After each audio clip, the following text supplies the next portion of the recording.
Oh, okay. Okay. Because I just need a second to.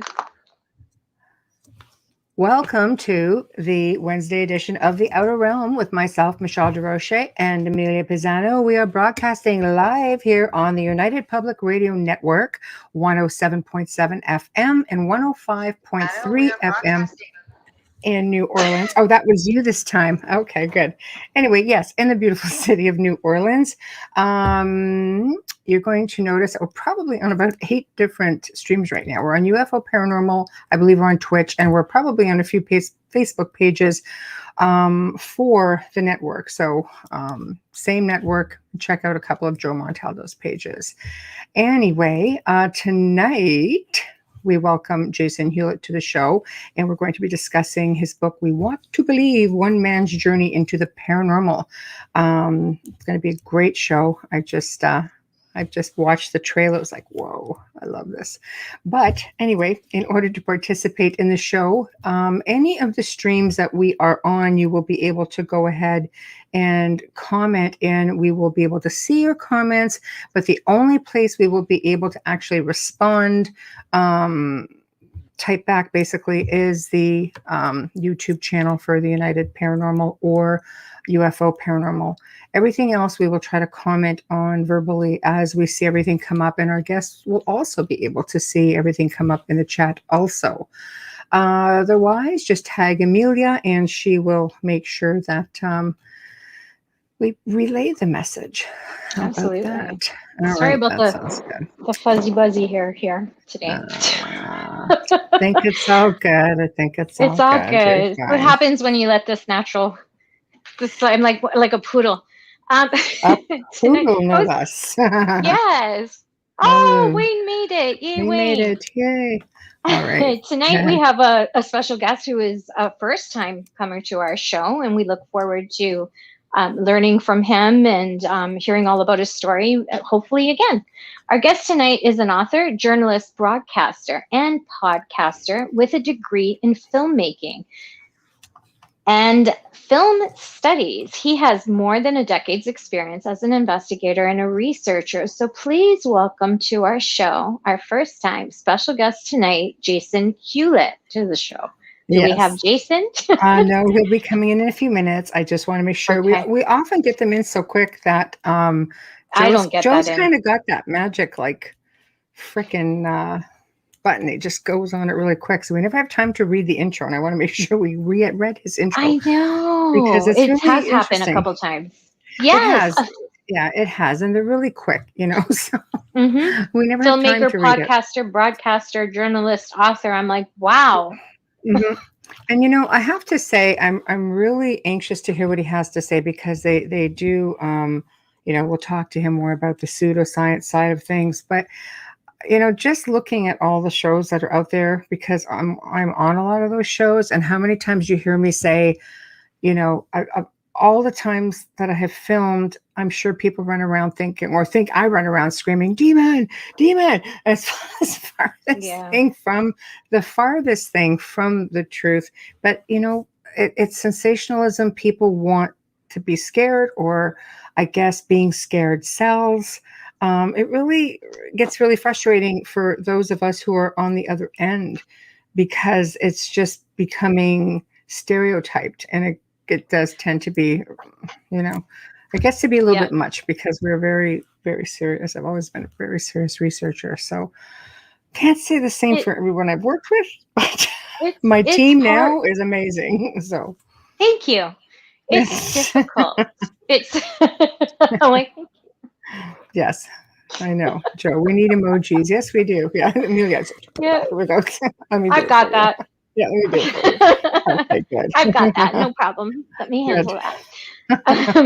No, I agree with you. When I see some shows, I've just now, having been on the other side of it only once, so I don't have any experience really. That's basically zero. But understanding the process on how it gets there, I have a hard time watching shows now. I don't typically watch them on average anymore. It's been a while. I mean, I do enjoy some of the shows, because I have a lot of my peers on there. Oh, hi, Zach, man. I have a lot of my peers on there, and I like to support them, and I like to watch them. It just gets so difficult because I've been doing this for 18 years, filming, and it's really difficult because it seems to be the same MO all the time. Follow the formula, and I can appreciate that. And you can give, like I said, I can give 5 answers to one question. And it's always one that they go towards. And after having my friend Aaron Daniel Annis on here, who has been in the editing room several times, goes, it doesn't matter. Even if you don't say the words they want, they know how to put those words together. And it does tend to get really frustrating. Scary way. Mm-hmm. You have to be very careful about your answers. But it really does. But he's right. It really doesn't matter. They can slice and slice anything. Really, when you think about it, and we wouldn't even know the difference. So they're pretty good at you their have to jobs, hope. Yeah. Hi, Hello. Jason. Hello. How are you? How are you? Good. You How have are more of a ladies doing? professional setup than we do. Look at I you. know. He does This is radio. the I want home your- office, so. I want your microphone. So's mine. We're all in the same boat, right? How are you doing? Good. Here in Canada, where I am, it's loose. The restrictions are starting to loosen up a bit. Yeah. Oh, nice. We can gather outside now in groups of 10 and, get around a bit more, which is good. So Mhm. the What vaccines province are rolling you out pretty in? quickly. I'm British Columbia, Canada. Oh, Oh, nice. Yeah, beautiful. We're in Ontario. Ontario. It's Same thing here, except Yeah. Toronto. They're Yeah. like the black sheep that are thrown in the corner because none of them will But- behave. But Vancouver's like in that, all too. in all defense, they are living on top of each other. It is a They big are. city, but Mhm. they are gonna look at opening them up. Although Dr. Tam keeps coming back, going. So I don't know. Yeah, I know. It's She's tough gonna to pick get her you. off. They're really tired of listening to her go on. Seriously. It's really I'm sure hard they're because tired of nobody's an talking about expert at this. Yeah. Yeah. It's Nope. tough. And I mean, where everyone's looking like towards fall. I'm sure it'll be a different situation come fall, right? If the vaccine works like it seems to be, fingers crossed. I know. We're We all getting have things to vaccines, do, right? Who's got a vaccine? We are. They Are you getting have any? they even arrived in Ontario? I have no idea. No, I don't. We got know. about I know. 10% of the population of BC's had it, and they've hit all the seniors' homes, Right. etc. And every place where they've actually used it, the rates have gone way down, like almost non-existent, which is good. So it's just the general population, right? Like It's a good start. It's a good start. I'll take it. I have things to do, places to be, other Yes. side of the world to visit again. I can't take the not traveling. I don't know about you guys, but for me, I would give anything to stand in line at an airport right now. I'm serious. Well, even Like, just to I go to a just- pub, like and feel like you won't get killed. You know what I mean by something? Like, Yeah. right? Well, Little it's things. Pretty It's just- hostile yeah, there right now, it is. But- And that's part of it. Is you can feel the. I don't go out much. I go when I have to certain appointments and wear the mask and everything. But the energy of everybody, everyone's either really nice or they're just right. crazed. You know what I mean? Yeah. Like they just can't take it anymore. And And- I get it. I get it. But It's on the roads. that's- They're worse on the roads. yes, That speaks volumes as Canadians because we're actually a friendly I know. society. So when we're saying that have our limits. there's some a-holes out there, we're not kidding. Like No. this is extreme, Yeah. because for us, I mean, I ignore half of what I see when I'm out there, but it's been exactly that, as you said, two extremes. They're either really nice or really severe and intense. But I think it's the cabin fever that's doing that, and the lack of, we're social beings. We need that. And it's very hard on a lot of people. My heart goes out to those who suffer from depression and anxiety right now because not being able to get out. And thankfully it's spring. So hopefully with the nice weather, the patios will open and people will get out and be able to see their family, even if it's I at a just distance. relocated to Niagara, and it seems to be the place everybody wants to flock to. Yeah. And Yeah. I didn't even realize that there were caverns and entrances on the other side because I can look right. I'm right, literally at the falls, and I can see the other side of the border for the first time ever. And I'm like, we have caves. Yeah, because you can actually see the fence now. You can There's see so the many guardrail, the people. rail at the You can. falls. And You you couldn't see can't, it before. no, it's like a wall of people, like 5, 6, 10 thick. You can't even see. And we're driving by, and I'm like, was that a bridge there before? How did we ever They miss just this? build that. Did they just build that? No, it's really Yeah, a bad. lot It's of it really feels like bad. that. Yeah. It It feels, does.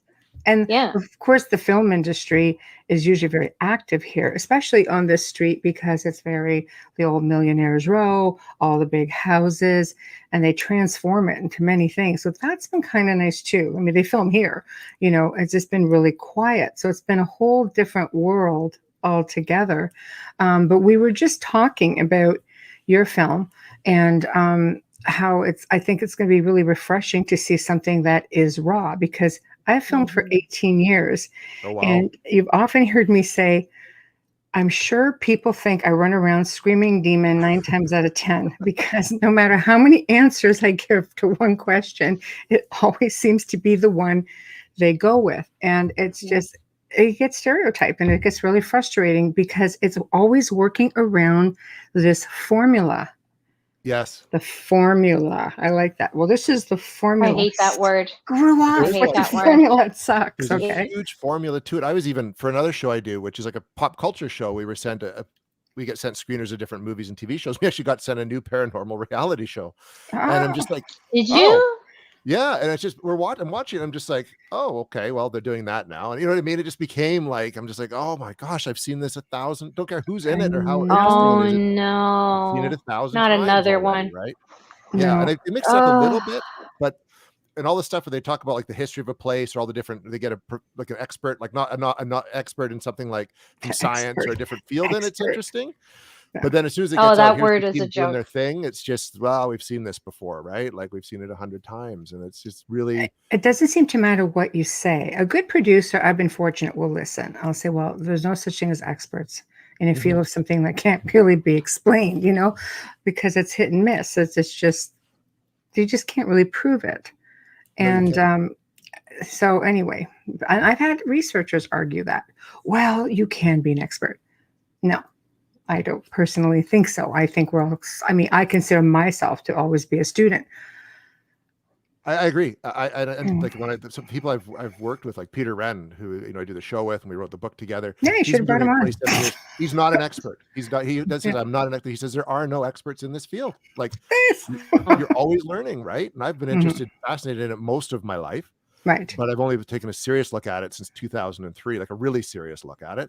Right. I know barely anything about it. And I don't think, you know what I mean? I'm always going to be learning, and you can almost wear yourself out trying to learn more. Like it's just, but every time you go out, something different happens, or it throws you for a loop, and you're just forced to adjust and like, oh, that's a new experience. Like I agree. And the equipment changes too. I find people are very creative out there and designing equipment that they feel they can put towards the field and try to prove the point a little bit more. So things do change pretty regularly, but to me, it's just, if something comes back with a question mark, I'm like, yeah. It means we get to explore it a bit longer. When something comes up as this is definitive, you're kind of like, I can't be a thing. It can't be definitive in this field. There's nothing definitive. It's not, and we're in an era of trying to explain. People are even getting to the point they're trying to explain an unknown with an even bigger unknown. Yeah. And which I find is kind of fascinating too. And that just shows where we're kind of at. And I think know. It's pretty bad when you get excited just because you get to explore it more, but it's like, so okay, but what piqued your interest? Did you have an experience as a child? Like, because most people, it's an experience as a child somewhere along the line that piques the interest. What was it for you? It was, of course, it was as a child. It was two things that kind of happened. Okay, good. I do remember, I'm almost 49, so it's getting hard to remember a lot from when I was a kid, but I always remember having this weirdly unhealthy fear of the dark, for one thing. Yeah. It never really went away. Right. Until I, well into my teens, even adulthood, actually. But when I was 5 or 6, somewhere in there, I was in my town. I went with my mom to pick up a friend of mine who's going to come over for a sleepover. Parked out in front of his house. My mom went to get him, and I stayed in the car for whatever reason. I don't remember why. But it was a Gremlin, one of those 1970s Gremlin hatchbacks, which was awful. It was purple, which was even worse. And I was sort of sitting in the back seat, just sort of looking around, waiting. And I looked out the hatchback, and there was no one on the street, nobody on the street. I remember that clearly. And as soon as I turned and looked out the hatchback, this face appeared right in front of me in the glass. Mm. And it was like, the only way I could explain it is like a mongoloid kind of face. Like it didn't look natural or human or anything like that. Oh, wow. Oh. Yeah. And it appeared like that. And then it was gone. But that's all it took. I hit the floor of the car. Like it terrified me, absolutely terrified me. And I stayed there until I heard crunching of footsteps on gravel. And it was my buddy, John, coming up. And he's like, what are you doing? And I kind of said, did you see anybody around the car? And he's like, no, I didn't see anyone around the car. I'm like, were you around the car? Like, like a minute ago. And he's like, no, I just got here. He's like, well, I explained to him what I saw. And he's like, that's kind of strange. By then my mom had come up. Mom was very much a school teacher. So I explained to her and she's like, you imagined it. That's always what we do to the kids. Like, I know. It's a house settling. It's this, it's that, When my son says something, I listen. Yeah. Okay. I was right. the same with my kids. Yeah. Because you had the experience. Exactly. And you know what it's like to be dismissed. Yeah. Yeah, and it was awful. And that was, so it was something, obviously at that point I knew I could never really talk about it with my mom. And so but that got my interest going. And so when shows would come on TV, like, In Search Of would have an episode of something, I'd watch it, or Arthur C. Clarke's Mysterious World kind of came out, I'd watch that. And I just got very interested in the paranormal. And then the next big event happened. I was in my early teens, where we are in British Columbia. There's a lake named Shuswap Lake that's about an hour from town, and my parents had a cabin on it. So we'd go out there a lot when I was growing up. And I'd always bring a friend of mine on a weekend or during the summer for a week. And we were free-range children. My parents didn't care. Go in the morning, come back for lunch, go back out, come back for dinner, and then come back for dark. So we'd been out all day as usual, and we came back for dinner, and then we said, well, let's go out for one last run. We went out after dark, and it's always the same path in and out of the woods that we would take. There's no way you didn't deviate. It was just better to take this path. And on the way back into the woods, we're coming up the path, and we passed this tree that we'd just been by, like, an hour or two before. But now underneath the tree is this little fire pit made with rocks, a lean-to that would have been like doll size, maybe a little bit bigger. And inside the lean-to was a bone, like picked clean bone. And Wow. we paused and we kind of looked at that, and I thought, that's really strange. And that wasn't there earlier today. What do you think that is? And it was like the sun's starting to set, and we're getting this uncomfortable feeling. It's like, well, we should go back to the cabin, I think. And we decided we went back to the cabin. But that's all we could talk about. Me and my buddy Mike, that's all we could talk about all night was what was that? I don't know. It was kind of strange, really weird sort of thing like that. And he's a big into the paranormal too, always has been. So first thing the next morning, it's like, okay, before breakfast, we got dressed and we went out. We're going back. And we went back to the tree. There was nothing there. There was pine needles completely covering the ground. There was no sign that there had been anything there the night before, just as there had been like 2 hours before we'd gone out at night. And once that hit, it was like game on. I read every book. I just studied it quietly. Didn't talk about it with the folks or too many other people. But my buddy Mike would talk about it. And if someone else ever brought it up, you find it's like a kindred spirit, right? Especially, back in the 80s and the 90s, it wasn't popular like it is now, even to talk about. So those were really the two big things that kind of really got the interest going. And it just opens a whole. I'm doing so much reading now, especially doing shows and stuff like that and writing books. There's so many different theories that I look at what that both of those could have been. That I try to keep I'm a skeptic. I look at everything skeptically. You have to. You can't just accept everything at face value, and too many people do that. That's true. But I'm also open-minded because I want to believe it. That's the way the show's called. We Want to Believe, and the book was I Want to Believe. Like it's wanting to, but not wanting to believe it on some false pretense, if that makes sense. No, it does. It does. I find it interesting, but I mean, and being skeptical, I guess the only approach to take is a pseudoscience. But even with parapsychology, I don't think they've ever actually proven anything in like 100 years. No. So it's like, Right. It's an odd approach because I know a lot of people who delve heavily into parapsychology, but when I say, but you haven't proven anything in 100 years, you're like, isn't it just bizarre? Yeah. Oh, and it's not something you can, I think, not in terms of a scientific, and I appreciate that people are trying to approach it scientifically. And I wish science as a whole would approach it scientifically. But the problem is, and I've found this every time, like, someone tells you hear that this place is haunted and you get all the good stuff. So you pack up your gear and you go, waiting to get the good stuff. And the time that you go, nothing happens. right? It's like that. But It if you always happen to pass happens. by there by accident one night, just And you, happen to but pause you, and take a yeah, look, something will happen. You don't have a and no camera, you don't have a equipment. You recorder. have nothing to validate what you just. It's all personal experiences that bear the biggest fruit, right? And I think Mm. that, especially taking it seriously and especially trying to make a show about it, like that really, it really kind of showed the challenge about it. Like we did an episode that they're kind of unspooling right now. It's called the big, we call it the hunt for Bigfoot. Because we wanted to go Oh. Bigfoot hunting. And one of the people we found has been going to the same lake for 20 years. He fishes there every year. And every time he goes out in the boat, at least, and he gets to this one point in the lake, he starts hearing these 3 knocks, tock, tock, tock. And he's never gone ashore because he's smarter than that. Even though he doesn't know if he believes in it or not. Not It's just, that you brave, go there yeah. every time it happens, right? Yeah, you want to examine him from the boat on the shore. Yeah, and it's fine. I hope he can't swim. Like, yeah.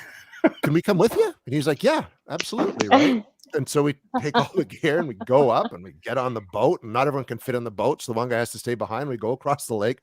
Nothing. We even do the knocks. We even went, I'm like, let's go to shore. Like we actually went to shore and walked around. Nothing. But we come back, and as I'm getting closer, my buddy Sean, who was staying behind, he's like, did you hear them? And we're like, what? And he's like, did you hear the knocks? Like, I'm like, where? And he's like, I'm right over here. Like, it was just, of Is course. that you? Yeah. But he at least got him on his cell phone. Like he got the knocks on his cell phone, like the noise. So we got something, but it was just like, of course that's what would happen. Like, yeah, it always happens that way. Bigfoot is pretty elusive out of all the things to try and go after. Mind you, somebody just put up $2 million to get him alive and healthy. Oh yeah, they want him alive and healthy, and you have to capture him for the $2 million. I'm thinking $2 million is not really that much. Can we do a baby, a juvenile, anything? Catch him. To find him and catch him, I mean, man, I would need more than that, because I'd imagine you get a few scratches along the way. Yeah, and but some parts of the U.S., it's actually illegal to kill one, even though no one's actually ever proven. Isn't that funny? It would be illegal. Like you could be charged for killing because they're considered like a sentient being. I think California is one of those places, actually. California, and I know in BC. Of course it is. California, and somewhere else in the States too, I think. Yeah, there's a few places. That. And even BC, they're talking about the same thing, right? There's a push to kind of, if it's real, you can't hunt it and shoot it. That's right. Yeah. Which makes sense. You shouldn't. But the thing is, no one's actually ever really. It's one of those things. It's just like, one of the beast of Bray Road, like that sort of a thing. Like a lot of the cryptids, you can't really. It's almost impossible to capture one. And I think, and there's a whole bunch of theories to that, right? And that's, I'm reading a book right now by Paul and Ben Eno called Beyond the Paranormal. They have had a radio show down in the States for years, and they're big into this the multiverse theory that quantum physics is working on. And I can kind of buy that. I mean, some of it seems pretty woo to me. You know what I mean? Like, but at the same time, it's a good way to try to explain what's happening. It would make a lot of sense for a lot of things. Yeah. But like a lot of things. It would, like pretty much everything. Yeah. Exactly. Maybe we can get some evidence in another dimension. Yeah.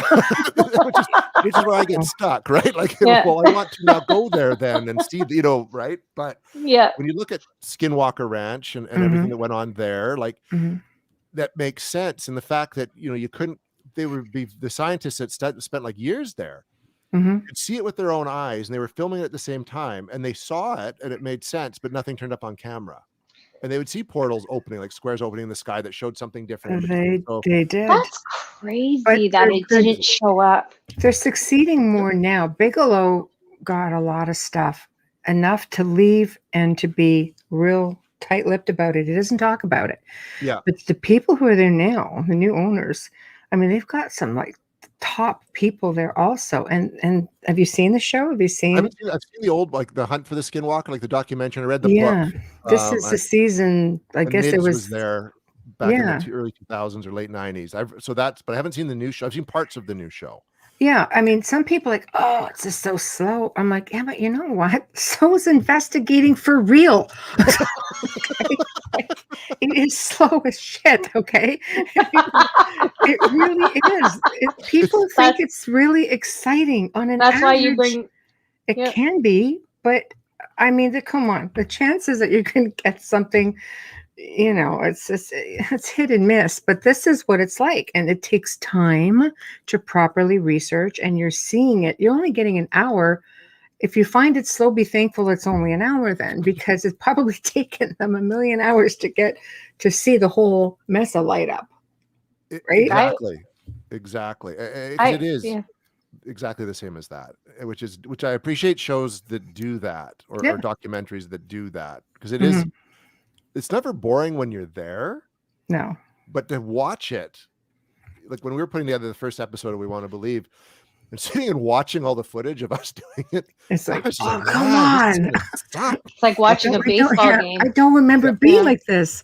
Yeah, it seemed much more interesting when I was there, right? So you really, I understand why shows kind of do what they do, Mhm. but it does a disservice to the ones that really, like, for lack of a better word, sex it up a lot to make it, Sure. all scares and edits and musical Mhm. stingers and all that. Like, it's just, But do the you worst find offenders it's are the one that just... end on a note, then you cut to commercial, Oh, yeah, it's great. and then you go back, and then they Cliffhanger, repeat it, cliffhanger.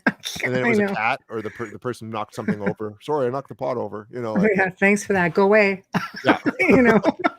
But do you find it's even hard to watch? Like, I think we become so accustomed to watching edited versions of shows that every now and then you get them. Okay, we're going to do a live show tonight. A big event. Okay, good. But Mhm. it's just not as exciting. For I tried. when I see them, like, I've never done an investigation like that.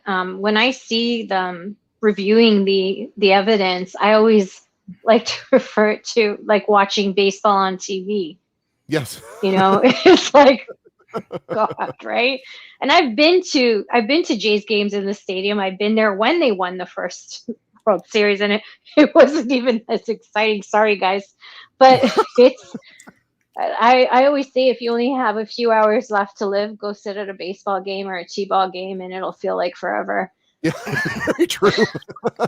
As is watching evidence review from a paranormal investigation, or just listening to Yes. the EVP, right? It Like, just Yes. looks so boring and so monotonous. And then to listen, I have ADD, so I'd be zoning out left, right, and center. I I'd fall miss everything. asleep, and Oh then yeah, something goes on. I I'm like, believe it. I get out of a dead sleep. How far do I have to rewind that now? Yeah, no, that would drive me crazy. and I've become guilty of it. Like, I'll be sitting listening intently, right, and it just goes on and on. And then I'll pick up the phone and I'll start scrolling through. It's like, no, you got to pay attention. You know what I mean? And then I'm gonna start fast forwarding, and it's like, don't, because that's when you're gonna miss something, right? And you have to That's really true. discipline yourself to just know that's the point. That is what you're doing as an investigator, is you're sitting quietly Yeah. and taking in whatever you can get. It's Yeah. true. And I think producers, because now you're on both sides of the Mhm. fence, right? And I think a lot of producers don't realize, because I've had producers, I've turned down quite a few shows because to me, they're either silly, you don't want to attach your name or reputation to it, or you're working with somebody who doesn't get it. It's like, well, we want you to put all this equipment down, and we just want you to investigate, and then we get the findings. I'm like, okay. But so if you want me to, let's say, put down 10 recorders and another 4 or 5 video recorders, for example, I said, then how soon do you think you can get that evidence, especially if you're leaving it run for 3 Mhm. hours? Let's start doing the math. Yeah. It's like a work week's worth of just listening or watching. They don't understand the time. There's more time involved just going through all of Yeah. that stuff. Well, you The could miss investigation is the something. fun part. Yeah. When you're on site, that's the fun part. But you're right, a week, sometimes even 2 weeks worth of work afterwards to Exactly. Oh wow. find anything. You might only find one thing. If you're lucky. Yeah, You're it's lucky. true. You know what I mean? Like, It's true. But I I've been watched the lucky trailer. most of the time, for one, but we went to one investigation that became the barn, or kind of one of our episodes. It was a 2-parter. We found we got one EVP, maybe. That was it. Wow. That's got to That be a was it. little bit disheartening. It was, but I mean, but Yeah. I wanted that. I when we first started off to do the show, and Peter had been offered many shows over his career, same thing, and he's like, no, because for the same reasons, right? Like that you've just mentioned. Yeah. So he says, if we do this, we got to do it right, and we got to show it like it's real. And I say, I agree 100%. Mhm. So I want to be the first show that gets nothing for a whole episode. Yeah, we saw nothing. So far we haven't. You know what I mean? But we sure haven't got anything also that I would say would be compared to any of the shows you watch on travel or history or anything like that, Oh. right? Because it's more realistic. It does happen that way. Yeah. Some say, well, it's, spirits get used to you if you keep returning to a location, and I'm thinking, okay, I could maybe agree with that. I mean, if it's an intelligent haunting, I mean, they were people once, you're roaming around. To them, you're a stranger. They don't know who you are. I've built up relationships by being in the same location, a few times a year or whatever. They get to know you. So I could go with that. But I don't know. What are your thoughts? Have you gone to one place several times and still got nothing? So you take it personal, or do you think the place isn't haunted? Okay, the spirits hate me, or it's really not haunted. What is everybody talking about? We go to a place called Bailey House Mm. quite a bit, actually. I mean, we're ready to go back. Like, obviously, like anybody wants to, we want to do this. Last time was last June. Wow. To do a show, and we every time we've gone, like, it's been a good location, we'll get something. But the first time I went there, it was the first time I worked with Peter, like him and I together. Like I joined the group Vancouver Paranormal in 2017. He'd gone in and had to have a liver transplant, so we didn't get to work together for about 2 years. Oh, Wow. wow. So, which was unfortunate, but we'd spoken obviously a lot, like, phone and email and stuff. So we knew each other, but had never worked together before. And the first time we went to Bailey House, he'd been there like a week before and had some stuff happen. We went upstairs, started doing an EVP session, nothing, didn't get anything. So we broke out the spirit box because that was something, right? And I'd never seen one before. I'd never used one. This is kind of cool. Yeah. And I was doing the whole, like, okay, come on, like, just if you tell me your name, we'll go kind of thing, right? Like, and it just Sure, it called try me to bribe the ghost. Yeah. But it swore at me. It was like, you're an effing prick. That's what came through the spirit box. Like, when I asked him what his name was. But it's better than nothing, Jan. Pardon me? It's better than nothing. You got It's something. better than nothing. Yeah, no, it was definitely, but I was just like, and even Peter turned and he kind of looked at me and he goes, "Did that just call you an effing prick?" You felt like you had your own. Like I have that. Right, I have that effect on the other side as well. Oh my god. Yeah, it was just kind of. But we got it. It was one of the EVPs we got that night, and it was just like, and it was just like, it was hostile. It did not want us to be there. And maybe I wonder then, because we had been there. I hadn't been there. That was my first time there, but Peter had been there multiple times, and teams have been in and out of that place a lot. It's just like, just go away, right? And I just happened to be the poor guy that happened to knock on the door, like the salesman that came by at the wrong time, kind of thing. Right. But that was like quite an experience. We've gone back since and had things happen. It's a very active place, but we've gone to other places where, like, nothing. You go there and you spend all night, and we go 3 or 4 times, and sometimes you get something, sometimes you don't. More often than not, you don't get much.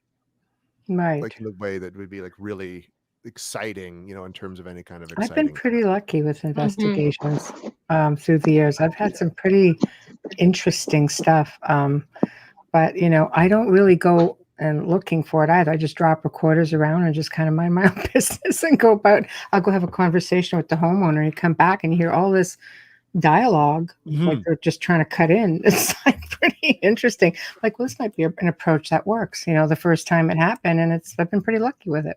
And I've heard of that being a really good, like, we will often too, we'll leave a room and just leave a recorder in it, or we'll run like, I'll bring a laptop with my podcast mic and I'll just set it up and just run it the whole time we're there, and run multiple audio, and you'll get stuff that way too, for sure. We haven't done that with video yet. I'd like to really try to get. I've done it. I've had videotapes completely removed from my camera, and you're looking around and the room's locked. There's no way anybody could have got in there. It's like, I think shit just got real. Do you think that's to warn you, or to tell you, like, this isn't happening, I reign here? Why would they remove it? Or is it that they don't want to be privacy, maybe? Yeah, I look at it the same she was way. really Like, I've had whole audios. I've recorded an entire evening. Not the stuff spirit. that's just been gone. Like, audio I've lost too. And I think it's just, it just doesn't want to play. Like, it's not interested. Yeah. You know what I mean? I think that's what it comes down to. It's like, I was a journalist for years, and I know there's been cases like, we always record things. And one journalist, I remember, was at a meeting, and she just put her recorder down, and she got up and had to go to the washroom. And so one of the people that was there, who was like in the meeting, just turned around and saw it, turned hers off, because he just is like, well, if you're not going to be here, Yeah. and be present, forget it. And I think maybe it could be a bit of that too, right? Like if you really Well, if you're want dealing with an intelligent haunting, I guess people are still aware. You know, I know with this Mhm. specific woman, it was Lady Mary Pellet at Casaloma. Ah, So she's okay. very, very private. And in her later years, Yeah. she's very sick also. Mhm. So, you know, we had a representative from the castle, a completely, I mean, he was very skeptical. I'm like, this is perfect. He followed me Mhm. everywhere and he's just like, okay, you just, you know, he's watching everything I was doing. I said, do you want to like click the recorder, like, or click the video recorder? Like you man, you know, the equipment. And he felt better doing that. So he knew it was exactly as he felt it should be. And Mhm. and there were 2 ways in. He locked both doors, checked them, goes, we're coming back in half an hour together. Okay.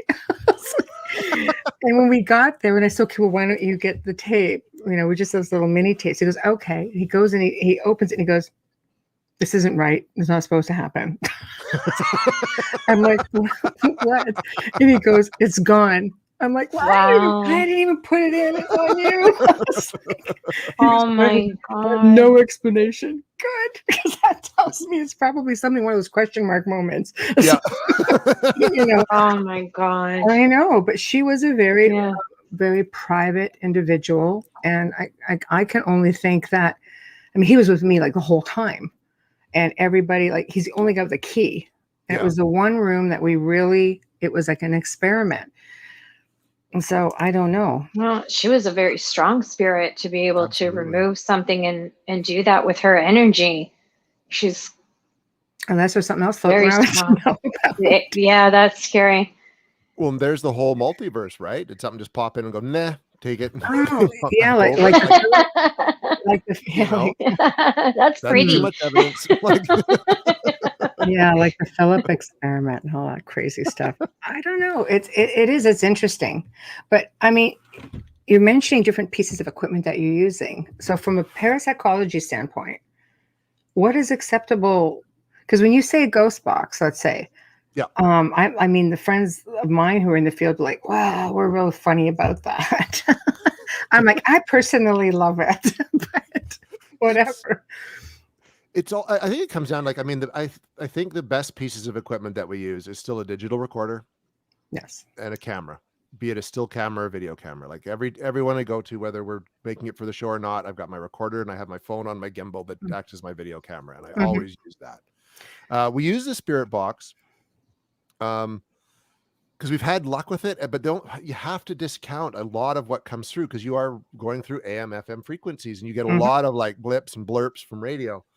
The only things we can use, and even then, we don't really present it as evidence to a homeowner or something, really, is if you ask a question that's not like a yes or no answer and you get an intelligent response and the static stops. It's just in the, you know, please, where are you? And it's like, stopped. I'm over here. Yes. And then that's the only way we can really count that as anything worthwhile.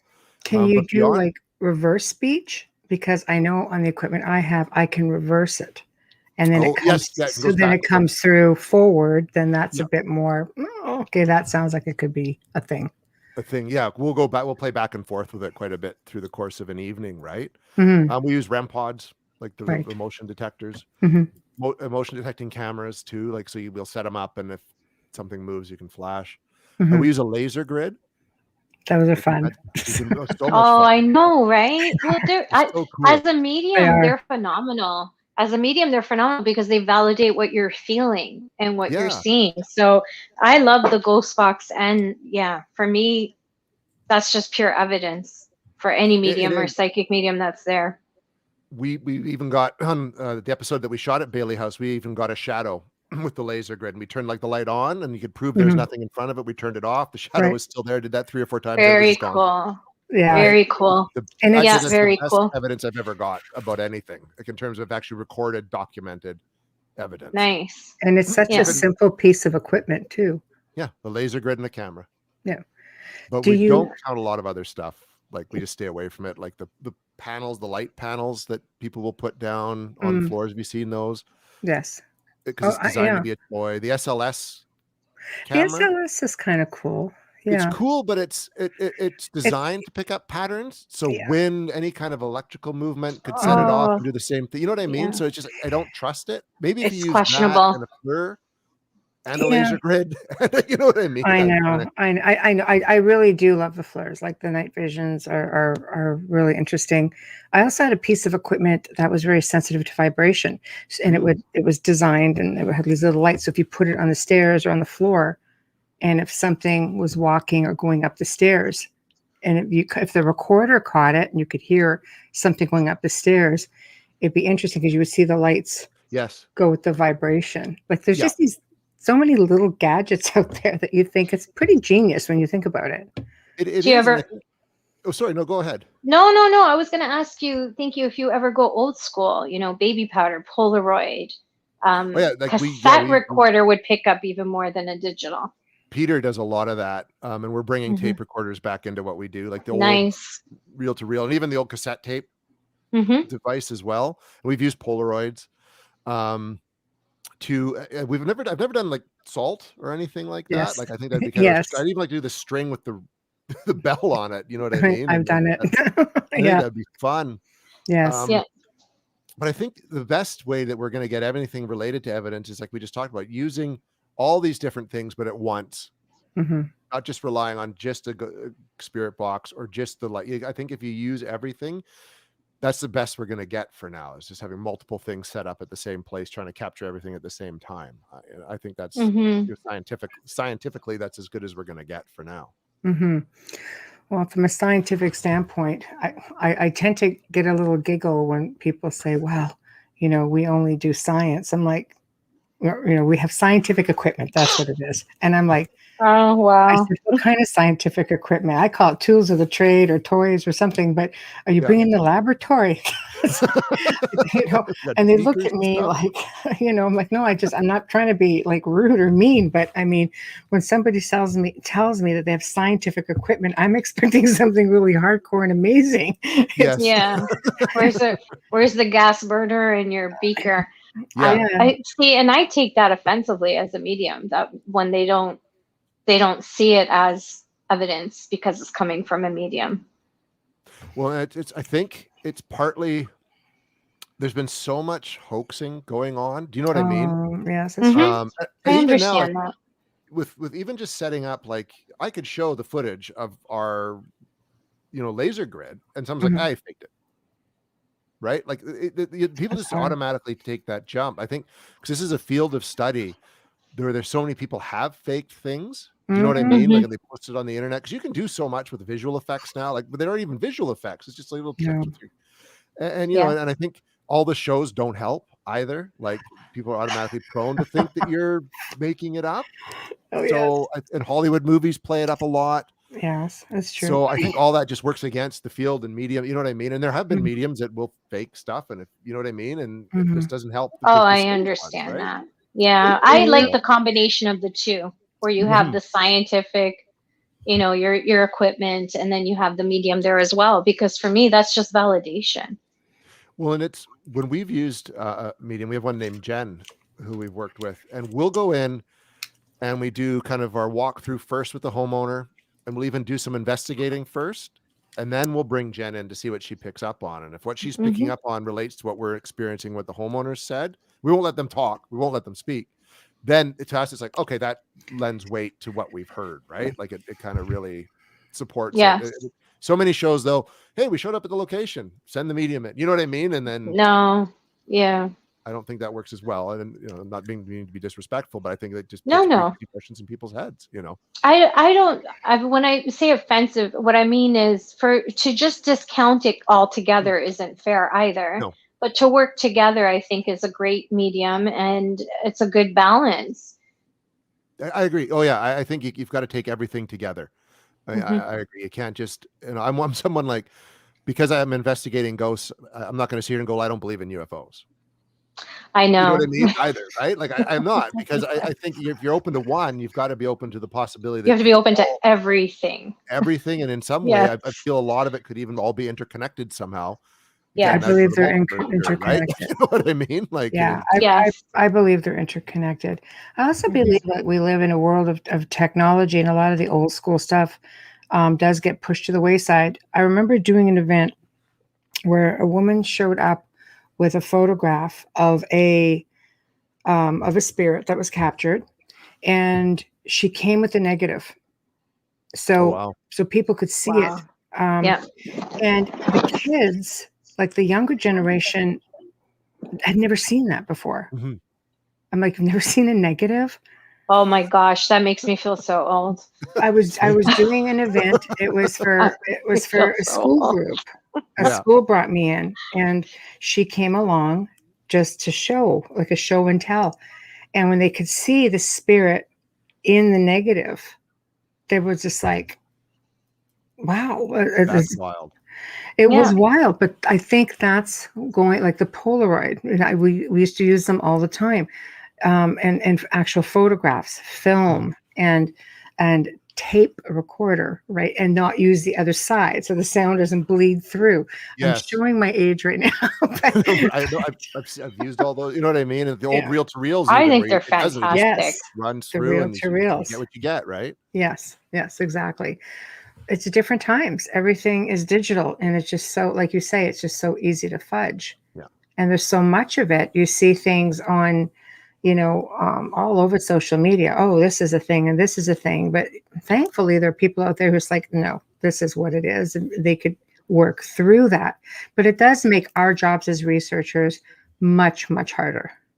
Oh, way, way harder. I spent a whole afternoon. I'm friends with Shannon LeGros from Into the Fray Right. podcast, and she runs Beyond the Fray Publishing, and myself and a few other people spent an afternoon online, and we just went through Bigfoot YouTube videos to see if we Oh could determine wow. accuracy or not. And I'd say, like, out of Yeah. the 8 we got through, 1 maybe was accurate, 1 or 2. The rest you could just tell. Like, you could just tell. But people are throwing out there, "Oh, my terrifying encounter with Bigfoot," and it was fun, but you kind of feel defeated because none of that's helping what we're trying to do. So when I do my Bigfoot show, someone's probably out there going, they made it up. You know what I mean? Like, it's just, they're just counting It is on sight. hard. Yeah. Well, out your neck of the woods in Saskatchewan, I believe there's people out there that are communicating with a Bigfoot, and it's vocalizing, but it's like it's saying names. Have you seen that one on I YouTube? haven't seen that. That's pretty wild. It It's is on because- YouTube? Yeah, it's like, I think he Wow. says, "Oh hi," he goes, "I'm Mike," and you hear him going, "Mike," like he's trying to.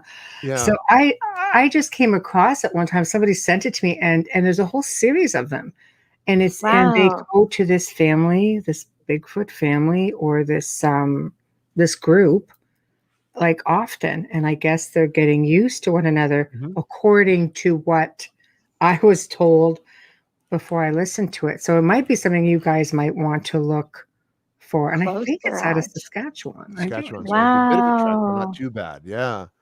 Wow. and Yeah, I've heard it's of in the it. middle for both of us. Yeah. Yeah, and I've heard of that happening. Like, people report, like, you've heard stories of people, like, they go to the same cabin every year and something's out there, and it just kind of they just kind of cohabitate in some way and don't. But to Guys, communicate They're so verbally, elusive. it's like, I know, because they're so elusive. You never get anything on them, anything at all. but And to I think converse. I grew up in the woods. I mean, I'm sure if they are out there, I probably passed one and would never even have known. You know what I mean? Like, hiking Wow. or anything like these. Sometimes you just get a feeling. Suddenly you're just like, I feel kind Something's of watching right? you. Yeah, and that's it. That's as close as you're gonna get. What's your theory on it? Do you think they're ET? Do you think they're, because there's so many caverns, I'm sure, and tunnels in the forests out where you are. Let's face it, it's so dense. Do you think it's a leftover species? Do you think it's interdimensional? ET portals? It's funny. I like the skeptic in me is like, if it's real, I think it's a lie only creature. And that it knows its environment, it knows how to hide. You know what I mean? It knows what it's doing, and it doesn't want to be found. It wants to be left alone. I think in most cases it's harmless. It's very docile and gentle. Right. But it's when you hear of the experiences where the tracks in the snow just stop halfway through a field, and it's like, well, where did it go? See, right? I have to say that would be a curiosity. It's like, Yeah, A little. like, hello, right? Where A is little that bit. portal? Like, where are you? Did you get beamed up or did it just slip through? I'd be afraid to walk forward. What if you walk through that portal? Well, and then how do you get back, right? Like, Exactly. end up somewhere in dimension X, and like, well, great, like now what do I do? Did somebody get that shot? Yeah. Come get me. You feel like the poltergeist lady, put a little thing around your waist. Where is she? She's in the TV. Come back to the light. She's in the tree. Exactly. Oh, Peter, don't let me go. Yeah. Pull me back. Oh my. It could happen. We don't know. That's scary. That would be amazing if it did. So scary. That would be a show and a half, wouldn't it? It would be. Yeah, that's why I stick to serial killers. But anyways, yeah, they're more predictable. At least you know what you're dealing with a serial killer. Oh, always. Maybe they have an attachment. Maybe they have an attachment. Yeah. Anybody think of that? Maybe that's why. That the Bigfoot have attachments, or the maybe serial killer? Serial killer Bigfoot. What do you think? I believe every serial killer has an attachment. I don't think that any of them are in the driver's seat, to be honest. I don't think anybody's not after years of studying. They're on that, Jason. Like on serial killers and what's manipulating. Well, let's use Ronald DeFeo as a perfect example. Well, yeah, I mean it's interesting because he's changed his story so many times, right? Like I was, and then nope, I wasn't, and then I had help, but no, I didn't. I mean, I'm bad that way. I think like the whole Amityville thing is BS. Like what happened after with the Lutz family, I don't put much stock in it at all. I think it's just been too. Especially when you look at what happened in terms of like the interest. Let's make a movie out of sell a book and make a movie. And I don't know. And even one of the lawyers even said, no, we made it up. But in a case like that, the Ronald DeFeo thing did happen. So from what we knew, there was nothing that would indicate he would have such behavior before, right? It's like, and people do he had a drug issue, but it's like, what comes first? Like the horse or the cart? Yeah. Usually it's mental health leads to drug issue leads to, you know what I mean? But did it make him a victim? It would make him an open door. It would. Or is it the other way around? Did he move into an area or home that, the addiction started because of something manipulating, his energy or his thoughts? Or it's like I said, what comes first, the horse or the cart? Yeah. It can go either way. Could be. I wouldn't surprise. Like I agree with you, Amelia. I think I did social work. I was a crime reporter for 10 years. Like it's weird, and I met people who were perfectly fine, and I'd interview them for one story, and then like a month later, they murdered somebody for just out of the blue, right? Wow. Like yeah, that happens. That happens. So I think it gets into a big discussion about forces of good and evil in the world and stuff like that. But I definitely believe there's stuff out there that can manipulate us as people, and those who do struggle with mental health and depression, I think, are more susceptible to it. Absolutely. I mean, I've battled depression a good chunk of my life.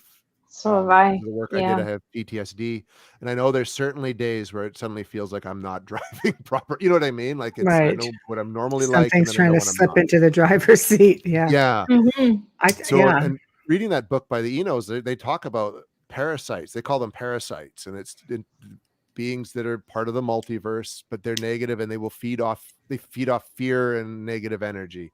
And they will manipulate people that way too, right? So I there's enough that I'm willing to. I don't doubt that we're being influenced, and that we're being influenced in both good and negative ways. Yeah. Sometimes I feel like a chess piece.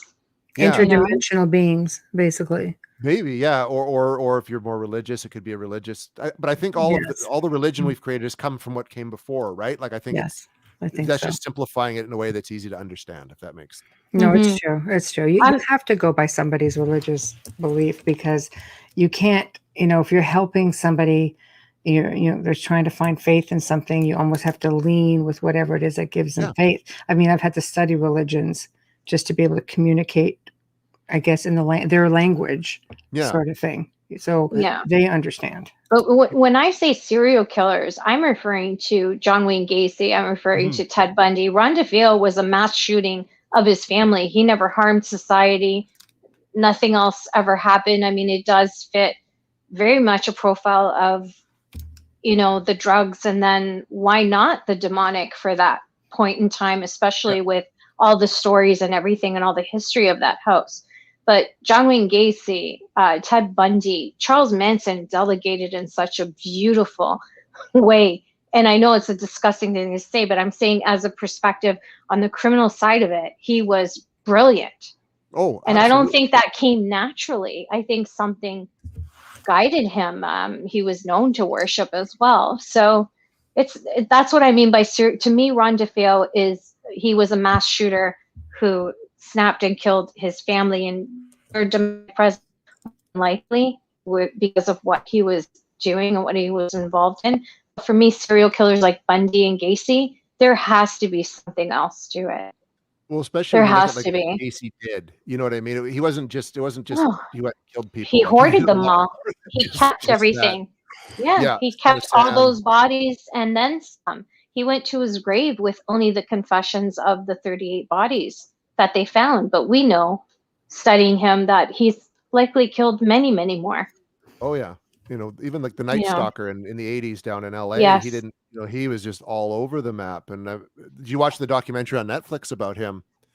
There's one woman, I don't know how they found her, but she encountered him before it even happened. Like, things started, and he had bought the AC/DC hat that she was interested in getting or something like that. And then he followed her for a bit. And then, like, you know, a couple of days later, that was the description of the suspect wearing that hat. And she said just something about him was just not right. Like, it's beyond just this guy thinking the guy's off. There was something seriously wrong. Exactly. And when it's like that, for me, there's no methodology. That means that for me, I see it as multiple personality, because that would be the only way that you would have such because most serial killers have signatures. He didn't.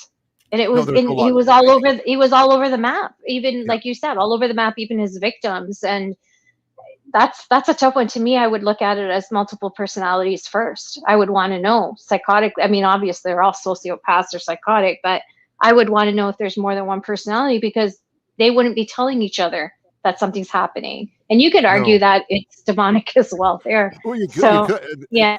So much, especially because, you know, they'd interview him, he was very calm. You know what I mean? And he was very knowledgeable. You know what I mean? Like, it was just like so many different switches. Like, you know, with something like click, now I'm like this, and now I'm like that. Like, sociopaths are charismatic. Yeah. Yeah. And that's what makes them so scary to me. Yeah, right? exactly. Even more scary than a demon, like, almost. Like, it'd be just gotta. Oh yeah. They're easier to understand. Yeah. I'll stick with them.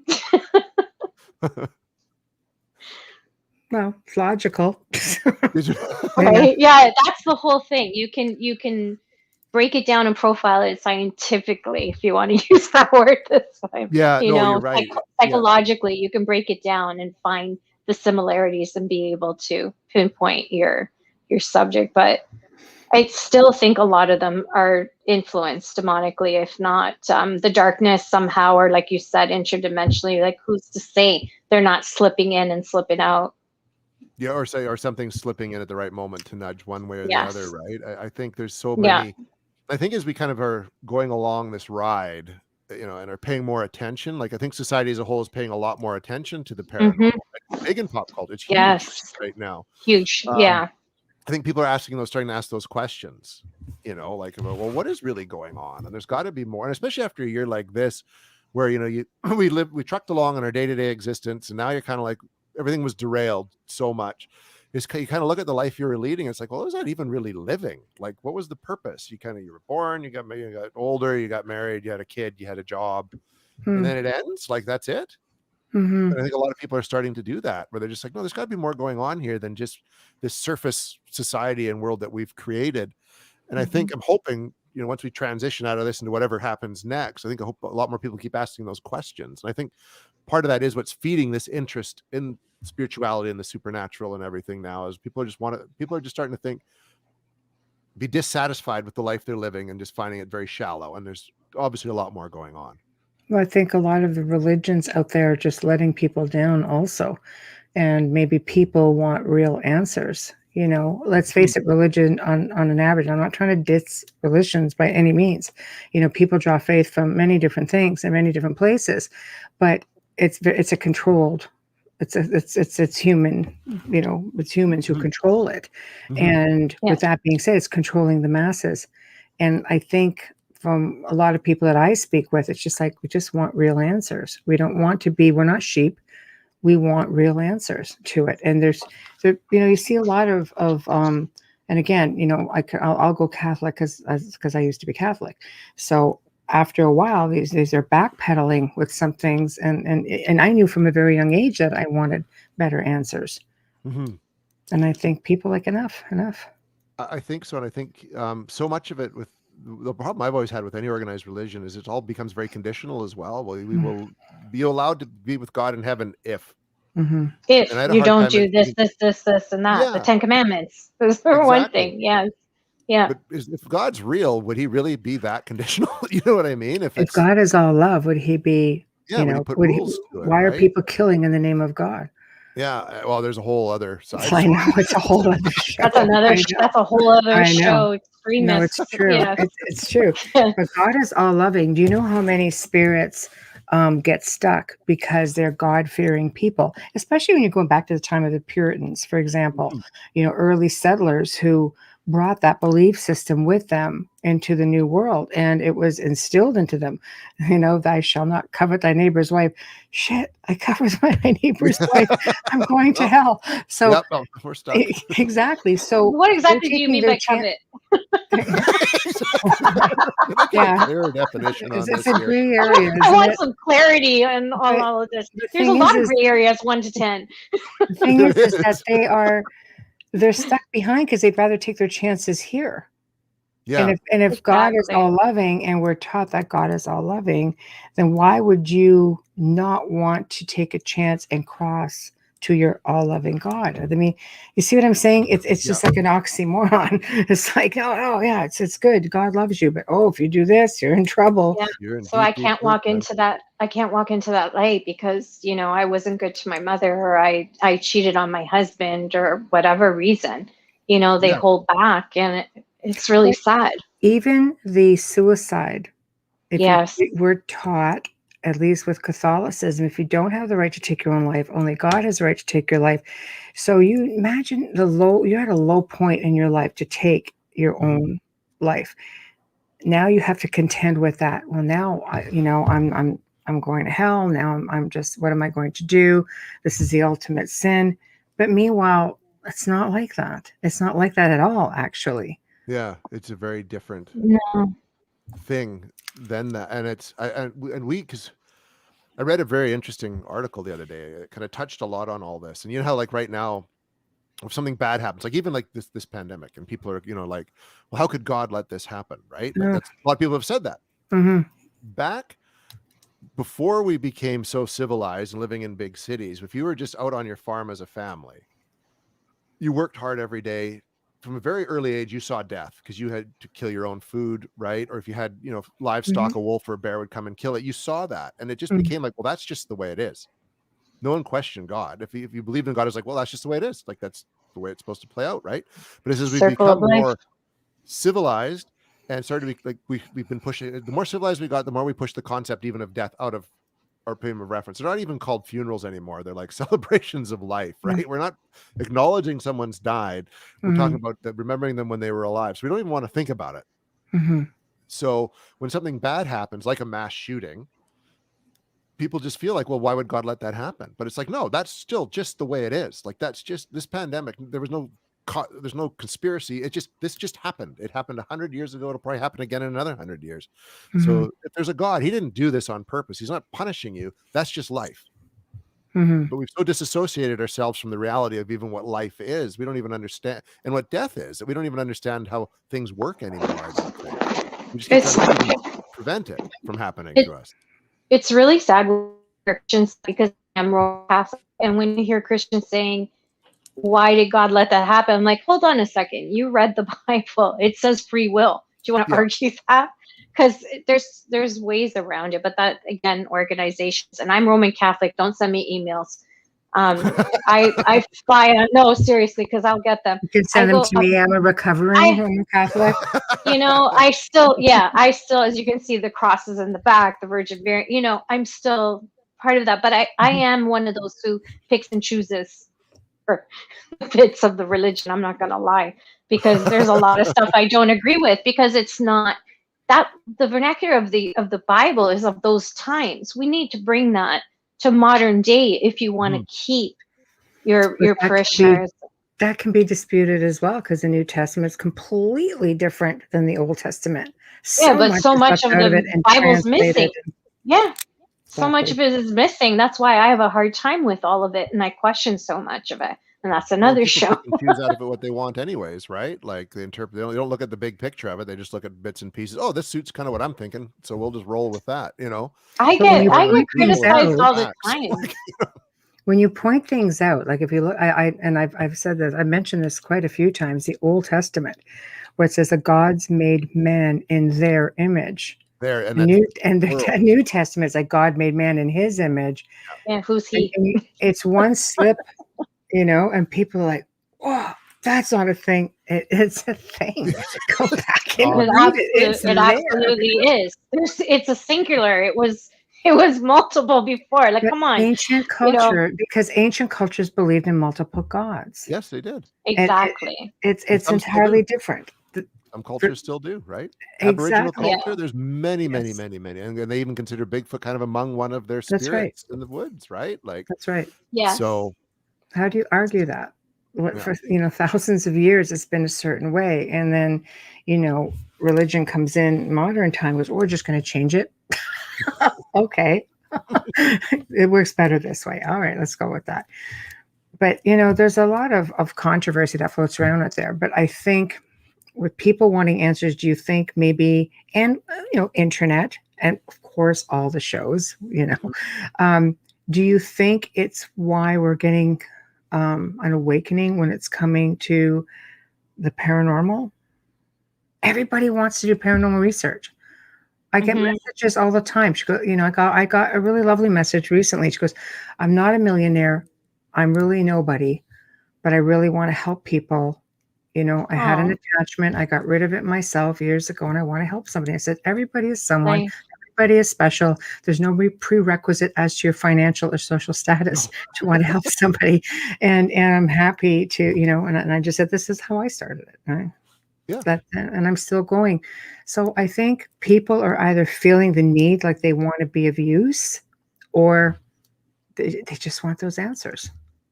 I think there's definitely a lot of that. I think some people are getting into it for the thrill, which I don't think is the right approach to take it all, right? Like, I think that can be very dangerous and get you into trouble. Extremely, especially if you're not experienced. And I made those missteps in my early days. I think that's part of it. People want to find out more, and who do you go to answer these questions? You got to kind of go look yourself.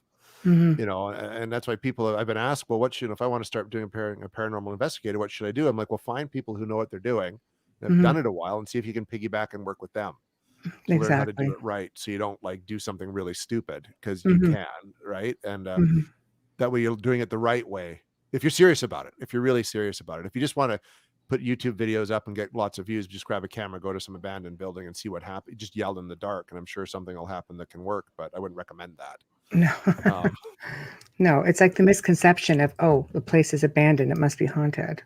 Yeah, no, there's lots of abandoned places that aren't haunted. There's places that are fully full people that are haunted. You know what I mean? Like, there's no rhyme or reason to any of it. It's not like, there's a, you can find ghosts during the daytime in broad daylight if you really want. You don't need my house. 3 a.m. I've encountered them at movie theaters, and I freaked a lot of my friends out. They're just like, what? Like, no, everywhere. I don't know what to tell you, and they're new. It doesn't mean anything. Yeah, it's crazy. I've been crucified as a medium by Catholics. That's why I said I pick and choose, because I get crucified. Michelle's come to my defense by Christians on our page, saying that I'm gonna. They're pretty hardcore, that I'm going to hell and I'm working with the devil. And I'm like, well, hold on a second, because if you believe in Jesus and you believe in the disciples, they were all seers. I don't know how to tell you this, but they could all see. Not to mention Mary was a healer, Mary of Magdalene. She wasn't a prostitute. Hate to be the bearer of bad news. She was a healer. Hate to tell you that. Read the Bible again. Read it again. Yeah, because it's not that way. But Yeah, You it can was a send all hard. the hate mail to our producer, Joe Montaldo. That's right. That's right. Because I always say, if you can believe in God and you don't see God, why do you have trouble believing that I can see people who have passed? Mhm. Why is it so difficult to No, believe? no, I agree. Like it's that closed-mindedness, right? Or that narrow view that's been enforced on them since Mm, they were young, right? Because that's what you that's hear. true. Mhm. That's true. It is. It's a way of life. With your film, we want to believe Mhm. in all of the places that you've done to include in the film. Yeah. Are you a believer? Am I? Hot seat. Well, that's why the title's still called "We Want to," right? Like, Oh, okay. no, I, Leaves the door Cut. open for part Cut.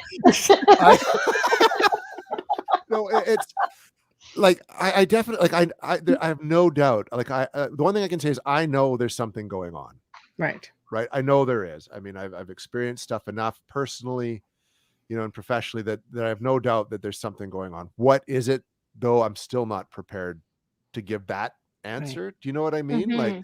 I'm not Yep. prepared to say, are these spirits really like from dead people or are they people who have died and then moved on to a different plane? Could be an Or are we imprint, a Yep. replay. yeah, That's or fair. reality, you know what I mean? Like I can't say that for sure yet. Hmm. Mhm. When I started, I thought for sure it was just, when we die, we have all that electromagnetic energy and it just goes into Hmm. the electromagnetic field and it's just playing back. But that doesn't Mm, explain everything that's happened right. to me. So I definitely believe that there's stuff happening around us that is paranormal. I don't think it's scary. Right. I think it's perfectly natural, actually. I think it's been with us for as long as there's been people on this planet. So I think getting freaked out about it is pointless. Hmm. But I'm not willing to put my stamp and just say, like, yeah, I can say this is what it is. Hmm. That's Hmm. fair. No, Yeah. it is. It's a fair answer. I mean, Mhm. it goes back to, most of, my parapsychologist friends have been like, there's nothing definitive Hmm. about the paranormal. There really isn't, so I guess it's just one of those things where the journey continues. Yeah. So I mean, is there going to be a part two, or are we There'll be still? more. Yeah. Like Yeah. we've shot a bunch of stuff. We're in the middle of we're in the middle of our Bigfoot episodes. After that, we're doing something on haunted objects. Oh, Oh, Um, that's interesting. cool. I have a Yeah, few of um, those. do yeah, Yeah. you? me Cool. too. This Yeah, me is our too. first time really dealing with them, right? I think it's Michelle has more than I do, but I have a couple. Mm. But I've they're got a coming out with I've got a big one behind me. they're coming out with a new TV series that I was approached to do, and they're looking at doing possible haunted objects. And I oh, just said I get along with mine, so I don't really think that you'd have the right person I for you know guys. it has to be what someone else perceives as Mm. haunted. Well, I know a few people who make up some good stories for you that have been on well, TV. and I'm sure, right? That's something we're Give you a interested whole list. about it because we've never really considered haunted objects like in any of our cases. Yeah. This is a first. Like we've got like a Ouija board that's supposed to be haunted, like a mirror, Oh, a Hmm. knife that was actually apparently used in, like, we found all these different things because we've been locked down for 4 months. We've had lots of time to track stuff down. hmm So we're just gonna see what happens. Like we're gonna, But see, the things that you have, no, CC, I'm not taking this show, but thank you. I just congrats. No, I'm not gonna take it. Oh, Some of the items that you're mentioning are communication items, like they the are Ouija right. board, mirrors for scrying, and so there's a belief that mirrors can be portals if they're facing one Mhm. another, things like that. So Yeah. I could see that being, a haunted object quite easily, especially when you're looking to communicate with something. Well, that's what Scrying we're oh is gonna like yeah. kind an of play old way. around with, right? And do some scrying on a Yeah. mirror and that kind of stuff. So I was curious because it's very different than anything we've done. Most of the shows we've done so far, the places we've gone, it's been like, a haunted hotel or the barn or like Bailey House, and then the Yeah. Bigfoot was a big departure because we did 3 different Bigfoot hunts. We went off into the woods in 3 different locations. So this is going to be like we're in one location with these things that we're bringing into the environment more than going out Mhm. to it. And so to see what will COVID happen, I think, friendly. pardon me? Yeah. COVID COVID. friendly. COVID Yeah. friendly, and Yeah, we're going to stay 6 in. feet apart in a big environment. So we'll see what One happens. place, many objects. Yeah. Yeah. Maybe an It's a object of room showdown. or something, right? Or a different set. Yeah. But Yeah.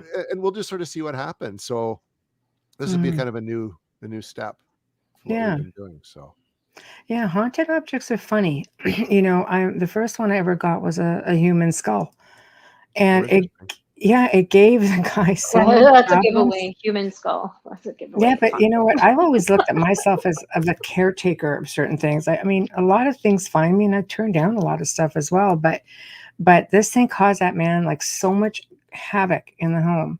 Mhm. And I brought it here. It was just like it sat on my Nothing. desk for ages. I just threw a baseball cap on. We hung out. It was like I never had any issues at all. I think he was just unhappy Maybe where he he feels was. safe with you. Yeah, he feels Maybe safe I've with got you. 5 of them. Really, I've got 5 of Yeah. them now. It's just like they're just all in the cabinet. It's Nobody funny how misbehaves some at all. people will feel that energy, right, Michelle? Like some people will have that energy and then you get that peace and it's like, I don't really feel anything with Bo. Okay, it feels fine to me kind of thing. Sometimes, Or opposite where you do yeah, pick up on stuff. but sometimes people are convinced. I mean, I know. I drove hours to pick up an item because they were sure that it has an attachment. I'm going, there's nothing on the table. There's nothing here. No. Well, the last group said that there was something on the table. There's nothing in the damn table. It's Yeah. like, I don't want the table. Okay, I'll take the table. Fine. I'll just find a home We're for the stuck with table. this Let's- big ass crazy table and storage because it's like, but there's nothing in the table. That's Yeah. yeah. People are funny that way though, because I've been called to houses where they've said all this activities happened, and they have crazy stuff, and they're getting really worried, and we need to do something. So I'll go with like another team member, and we'll show up, and you get inside the house, and they walk you through everything that's gone on. But you're not really picking up any kind of weird vibe or energy, but then you kind of look, well, they got a lot of books on the occult in here, and they got a new season of Oh, so-and-so in here. mindset. And you know what I Oh, mean? And you're just kind of going, Mindset. huge, right? Huge. huge. And Mindset is huge. they leave, and you sit there and get nothing for like 3 hours, no EVPs, not even a creepy vibe. And it's just kind of like, I think these people wanted something to be here more than there was anything. We've Yes. we've So, had no. that, Michelle, with one video just recently of we've There's- had a video of things that they've said. I won't say everything No. because I don't want to No. talk about, but It's still, you'll get it's in videos where process. they feel stuff Yeah. is going on and neither one of us will see it. And I don't know if it's just not coming off on camera because of COVID. You can't be there in person, Yeah. but it's hard. It's hard because you want to help them and you don't want them to be afraid in their own home. No. And we kind of just sort of told them, well, like we didn't get anything. And maybe that means that when we showed up, it left. We don't know. So like, let us know if it continues. Yeah. And we'll come back, but nothing ever happened. That's after that, right? possible too, right? You're maybe. there and it's gone.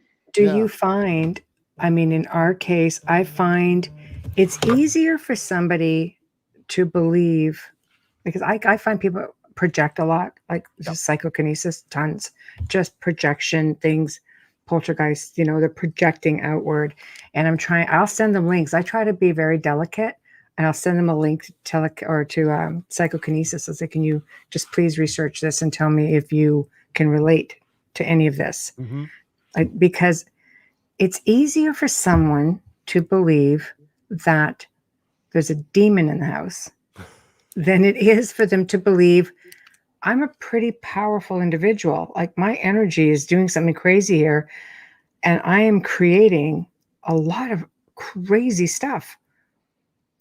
Do you find like how is one more? I would think I'm pretty badass. Shit, look at this stuff. That's you know, you though. I know, That's you though. but then to think, Yeah. oh God, there's something creeping around the corner. I don't know. I could handle that. I agree. I think our minds are very powerful, and the energy we bring to everything we do is very powerful. And I think a lot of the times it is us projecting, maybe being unaware of what we're, especially if you're in a mood, right? Like just the other day, prime example, for one of the shows that I do, we can't do it live in studio anymore because of COVID, but I can go to my buddy's place because he's one of my 6 people. You know what I mean? Yeah. So, Yeah. and he had audio trouble. And he got really upset because we had to do this show and get it going, and nothing was working. Got really mad, and he threw a few things around, and he said, and he's kind of like, "Oh, I was really mad." And he goes, and stuff had disappeared on his computer and was starting to show up again. Like it was just, right? And he says like, Yeah. it's like the place is haunted. And he goes, I actually thought I saw stuff over there when he goes, he's like, Wow.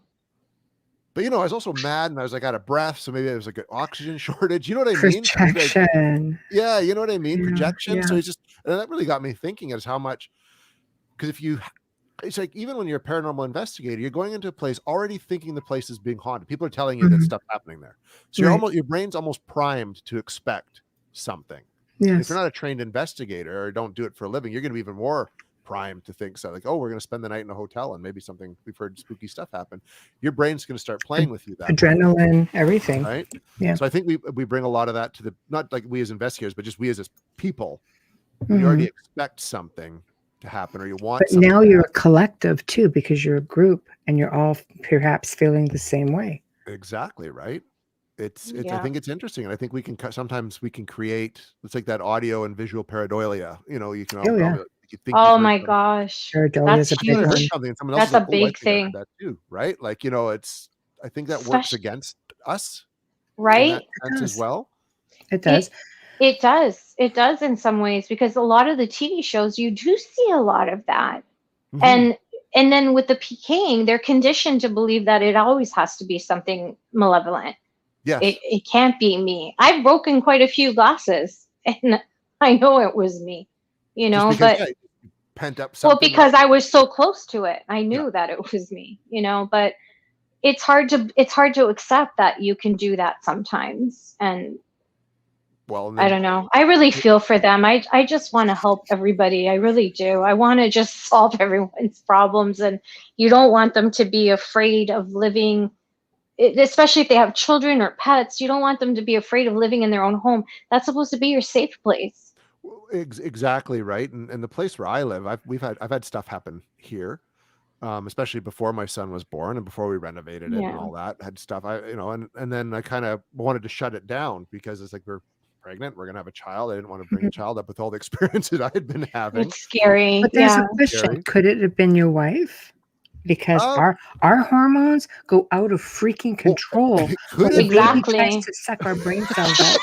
Yeah. Yeah, Yeah, they right? really do. No, they do take them out. It's not trying. They do. Oh yeah. They do. Yeah. And I it was claim funny that 'cause even years later. My daughter's 23. oh wow. Just saying. But what was interesting is the activity did stop for a number of years, Mhm. but he would mention things. My son would mention when he could, right? Like I remember one night he was crying and I remember walking into his room like half asleep and he's standing up in his crib just screaming and pointing at a corner of the room. Like he just kept going like that. And I turned and I didn't see anything, but it was dark and shadowy. But I mean, kids when they're young can see things we don't, right? That's And he'd right. talk about there was 2 ghosts in the house and one lived in the basement and would bug the dog at night and another one lived in the walls, but it was, you know what I mean? It just, and then eventually things started to happen again. And it's just kind of like, well, okay. And it's interesting because he's 9 Mhm. and he's still like, Dad, before bed, he's like, can you check the closet? Like before bed, like just interesting, right? So I was like, yeah, 9. So I'm not gonna say no, you're too old for this. no, Sure. it sounds like he's Sure. gifted, and he's just, because usually around 7, 8, It you goes away. start to, Up until puberty. Once Yeah. puberty Yeah. starts and their hormones start changing, then and if they'll they either still have it, retain it or they'll lose it. Mine continued into my teens, even after puberty hit. I There you go. I just get There you thought. Yeah. go. I'm curious to see what happens. And he's fascinated by all this stuff, like that I is do. he? At Oh, 9, wow. you're in trouble. How do you I know. You're in trouble. how do you handle Yeah. his questions for all the parents that are out there listening who are going through this with their kids? How do I you try to handle be the questions? honest, right? Like, because he knows, he's watched the shows that I've done, and he knows that I go out and he's met like all the Mhm. people that I do the investigations with, and it helps. Actually, what's been good is because I'll talk about it, and then he'll watch the episodes sometimes, right? He'll see like my buddy Sean, who he calls his Uncle Sean, and Peter and all that. And so he knows we go to Nice. these places, we investigate it, and we're all still around and we're all still fine. So that's a big part of it, right? Where it's not like a horror movie where we all die. Which is Right. good. And I'm really Yes, honest. that's So when he's, important. it is important. And I think that's the important thing Yes. that, and at night when he talks about, the closet and stuff, or he'll go like, waking up at 3 a.m. And I say to him, buddy, I said, no matter what goes on, there's nothing in this house you need to be afraid of. Mhm. That's good. There's nothing here that's to be afraid of. Even, and if, you know, sometimes like people talk about seeing these things, it's not that scary. It's just like, you just don't need to worry about it. Like, Mhm. you know what I mean? Mhm. And does he accept your answer? Yeah, Or he's is been he really good about thinking, it. you are not seeing the stuff that No, I'm That's because I seeing? good told that he him trusts I've you. seen He stuff, right? trusts you. Told him I've seen Yes. stuff, and I investigate. Like, I Yeah. make part of the way I make a living is I write books about it, and I do a show Mhm. about it, right? Like, Mhm. it's Okay. so Have you it's thought about legit. having somebody come in and just do like a clearing just to I've done it appease him myself or? with Sage. Mhm. He used to be scared of the basement, so I did Sage, and he was good for a while, Mhm. um, Oh, which was nice. So I think he, and it's get a hand. The only thing that's really sticking around is just the closet thing. Like, that's the only thing that does he really, have a salt lamp? he doesn't actually. And that's a good idea. I did that with a friend of mine's son. I actually gave him mine. I gave Oh him wow. my salt lamp because I thought it would be more profound if it was mine and I was giving it to him. And I said, you can have it for right now to protect you. And he still has it, and he's almost 18. Oh wow. And yeah, and it took away all the nightmares. That again, it's mindset, that feeling of this is protecting me and this Yeah. is lighting up my room and it's keeping everything clear.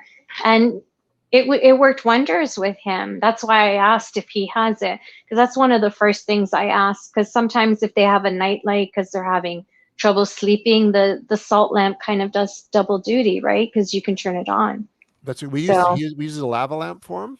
Mhm. yes, That light nice, has helped. Just that calming. kind of Yeah, light, calming Well, light. I think with salt lamps too is they're natural ionizers. Yeah. So, yeah, you know what I mean? It does just sort of recycle the air the a little energy. bit too. Which Yeah, is a good It's idea all too. about, well, I mean, I only find that working with adults, you know, I'm always trying to retrain what's up here. If some people figure they're living as a hostage, for example, because they truly believe there's something there, and they're feeling oppressed in some way, and to try to teach somebody who's maybe lived that way for, I've talked to people who are like 60 years old and like, I've been like this my whole life. I'm like, God, it's gonna take me forever to retrain this person. And I don't mean that disrespectfully. No, it's tough. Yeah, how do you get somebody to feel like I'm not a hostage anymore? I'm yeah. actually the warrior, or I'm actually in Mhm. control. It's hard. Well, and that's what we've tell people, like when we've gone into homes where stuff has been going on, like, because we're like, we're not going to come in here and exercise your house. That's not what we do. Like, Yeah, you know right. what I mean? No, Exactly. but again, it goes back to TV, right? What they've seen Right? on television. They've Yeah, seen that happen, but we'll get you whatever we can come up in terms of show you what activity we find, and then it's kind of up to you. Hmm. And but a lot of it is, this is your home, so if it doesn't bug you, Hmm. the best way for it to stop bugging you is to ignore it.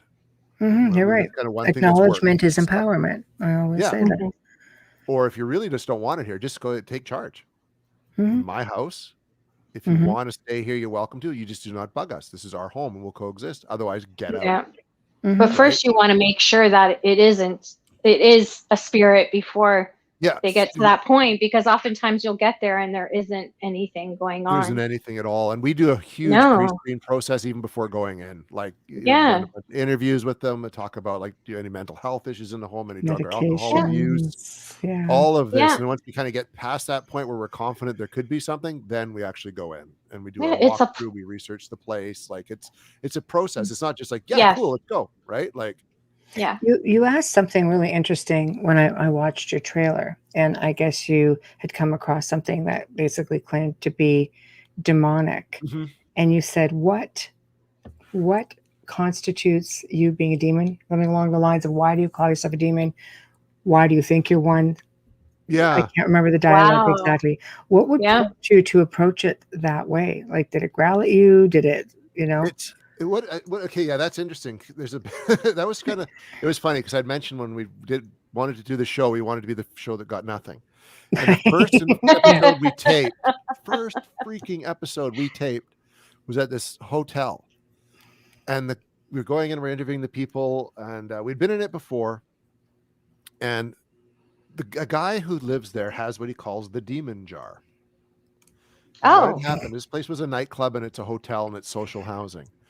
And one of the patrons would be someone, he was a First Nations man, and he called Mhm. himself a shaman. And he said every time he came Mhm. in, every time the shaman would come in, he'd be bugged by something. So he finally captured it in this jar. Oh. And he gave it to the guys that managed the hotel. And the guy didn't know what to do, so he just, thanks. didn't open it, left it completely sealed. And what would happen with this jar, and we saw it, and we actually, over the course of our shoot, it was interesting. There was nothing in it, absolutely nothing, not even any moisture. We left it on the bar. And sometimes you'd walk by and it would be completely steamed up on the inside. Wow. And other times you'd come by and there'd be no steam. It would be completely clear again. It would do that 3 or 4 times over the course of our investigation. During Wow. crazy. You know what I mean? Yeah. Yeah. Paranormal? I don't know. It's certainly not normal, right? Like, No. No. I think we could agree on that. during Yeah. our walkthrough, while we're getting the tour of the place, there's this one room. And in that room was this guy who kept claiming something would come in and bug him from time to time. And while we were even there on the walkthrough, we were talking to this guy in this other room, the guy starts losing it in that room. And he's yelling and he's swearing and he's like, "You're a demon. Get out of here, you murderer, blah, blah, blah, blah, blah." So that happened. We all got all that on audio. So that's in the episode. But that's, again, demon jar, guy using the term demon. Amen. Yeah. And then when Peter was doing, I was downstairs in the back nightclub that's no longer in use, myself and Sarah and Marcus, who's shooting. Upstairs, Peter and Sean and Brandon is one of the other photographers. And Peter's doing his spirit box thing. And he's like, he did a bunch of questions. He's finally like, "Tell me your name." And clear as day, "Demon." Spirit box. Oh my God. We have footage. Like, he just starts laughing. And then Sean's like, you hear Sean go, "Did that just say what I thought it said?" It just goes, "Demon." You know what I mean? And then, Wow. when I was downstairs filming, Sean texted me, and I use my phone as a camera as well. So on the gimbal, I see the little message pop up while I'm shooting, and it's like, Sean's like, "Peter just got demon on the spirit box." That's when I started asking, well, what's going on? You know what I mean? Like, Yeah. And I'm like, why did you call yourself a demon? Because, like, I don't necessarily, like, I was raised Christian, but I don't necessarily believe yet in, like, the demon pitchfork. Yeah. Right. You know what I mean? Yeah. So I'm just trying to find out, are you this demon from the jar, or do you just think you are? You know what I mean? Or are you another spirit playing at something? You know what I mean? That's interesting. So I just kind of really want to nail it down instead of just accepting it out. Oh, there's obviously a demon here now. Although I just find the 3 uses of the word were very interesting. It is interesting. Do you maybe think that because of the belief, like that maybe they created a tulpa, they put so much belief in it that a tulpa, like Slender Man, right? Like, it doesn't exist. This thing was made up in a freaking chat room, and so many millions of people put belief into it that they created an entity of sorts. They gave it characteristics. This thing started people were getting sightings of it. Oh, I know. Well, a young girl tried to kill her best friend because she said that the Slender Man would. Yeah. Yes, it really is an amazing documentary. It really is. So basically, this tulpa was created. Do you think it's like the same idea? So, the story starts, and then it just snowballs, and now you've just brought something in or created something. It's interesting. I mean, that's a possibility. It's a place too where, like, because it was social housing. Like, there's been deaths there. Right, like, the one girl that we did get in, there was named Holly, and she had died, killed herself. She'd lost her iPad, and so we actually got Holly when we were doing a session. Like, what is your name? We got a run of questions going. We actually got Holly out of it. It was a woman's voice saying Holly. So there's already these different deaths. It's places where people are struggling with health and mental health addiction and mental health. One of the bars there had a bad reputation growing up. Like, there's fights, stabbings, all this stuff. So yeah, maybe there's all this negative energy, and then if enough people are putting a name on it for whatever purpose, that people could just think. And if enough people are thinking it, sure, it's like it's almost manifested. People want to think about God. Enough people believe in God. Maybe God does exist. You know what I mean? Like, who knows, right? It could work with just about anything, I'm sure. It was interesting. I just found that was, to me, that I can't take that as a coincidence that we'd get 4 separate uses of that terminology. Or maybe one of the spirits just adopted it there because I thought it's a cool word to use because it's already being used and it's a good way to scare people. It's really hard to say. That's why I look for certain characteristics, and because they do. Allegedly have their own characteristics. They do, yeah. And depending on the equipment, some of it also has a memory. Like, if you use the Ovilus, it has a memory in it. Yes. And people don't realize it also has a GPS in it. So when you're someplace, it goes, it starts naming off different things about your environment, and you're like, how did it know I don't know. Maybe it's the GPS, but just but yet I've had amazing experiences with it, where full blown conversations coming up with nicknames of the person standing beside me who I don't know. yeah. And the guy's going, "Oh my God, that's my wife's nickname," and I'm just like, okay, How did that you happen? know. My wife's nickname is Starbucks. And then it starts basically popping off this other female's name and all kinds of stuff. And he goes, "Oh my God, we're supposed to go to this foundation, this I guess was a charity event called the Kelly something Foundation event." And he kept saying Kelly, Kelly, Kelly, Kelly. I'm just like, what is this? Who's Kelly around here? If you're in Canada and it says Timmy's, you know it's a hoax. Yeah.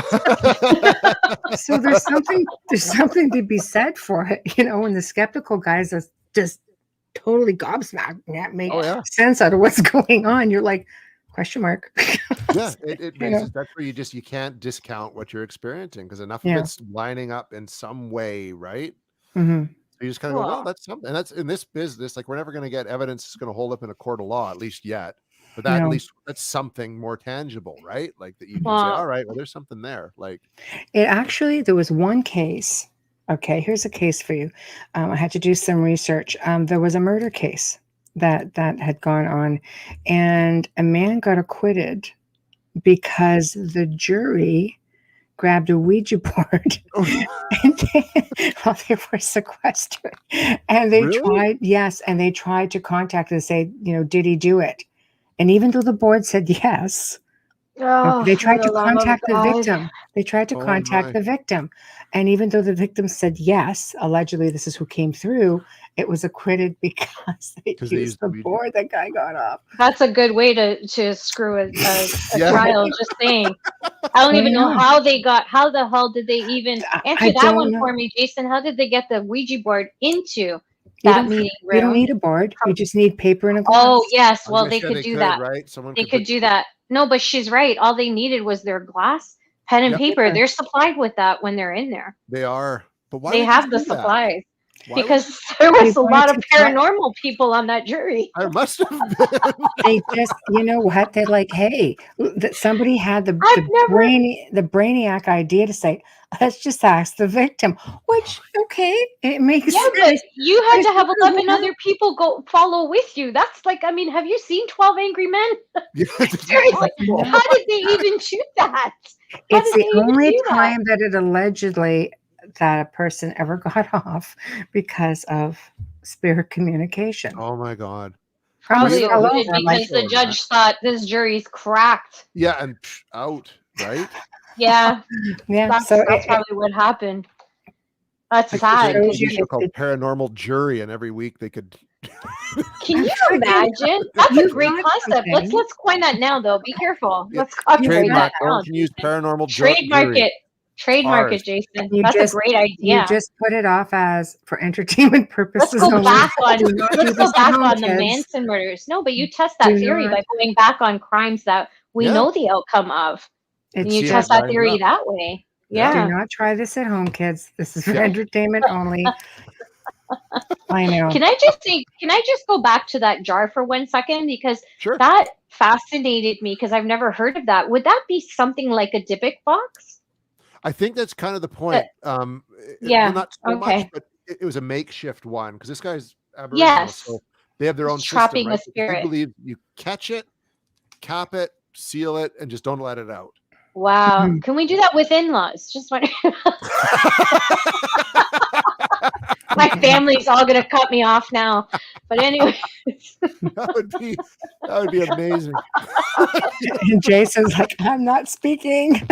my sister-in-laws right now are like, block her. Yeah. You've been canceled, Amelia. We're bad stories. It was the whole point of that question. But anyway. Oh my gosh. And speaking of that, I just got a cold spot. Yeah. How do you do that in a house with no forced air?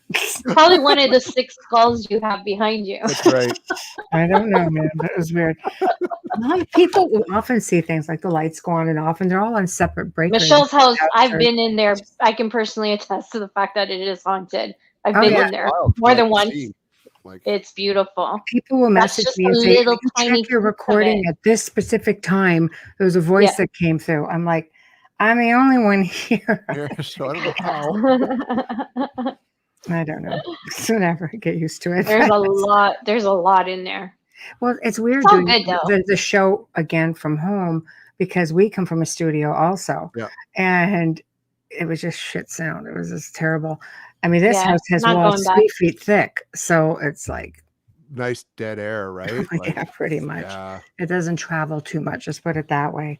So We were in a tin can. it was pretty That's much weird. like a tin can. Oh, it Most was studios aren't, terrible. right?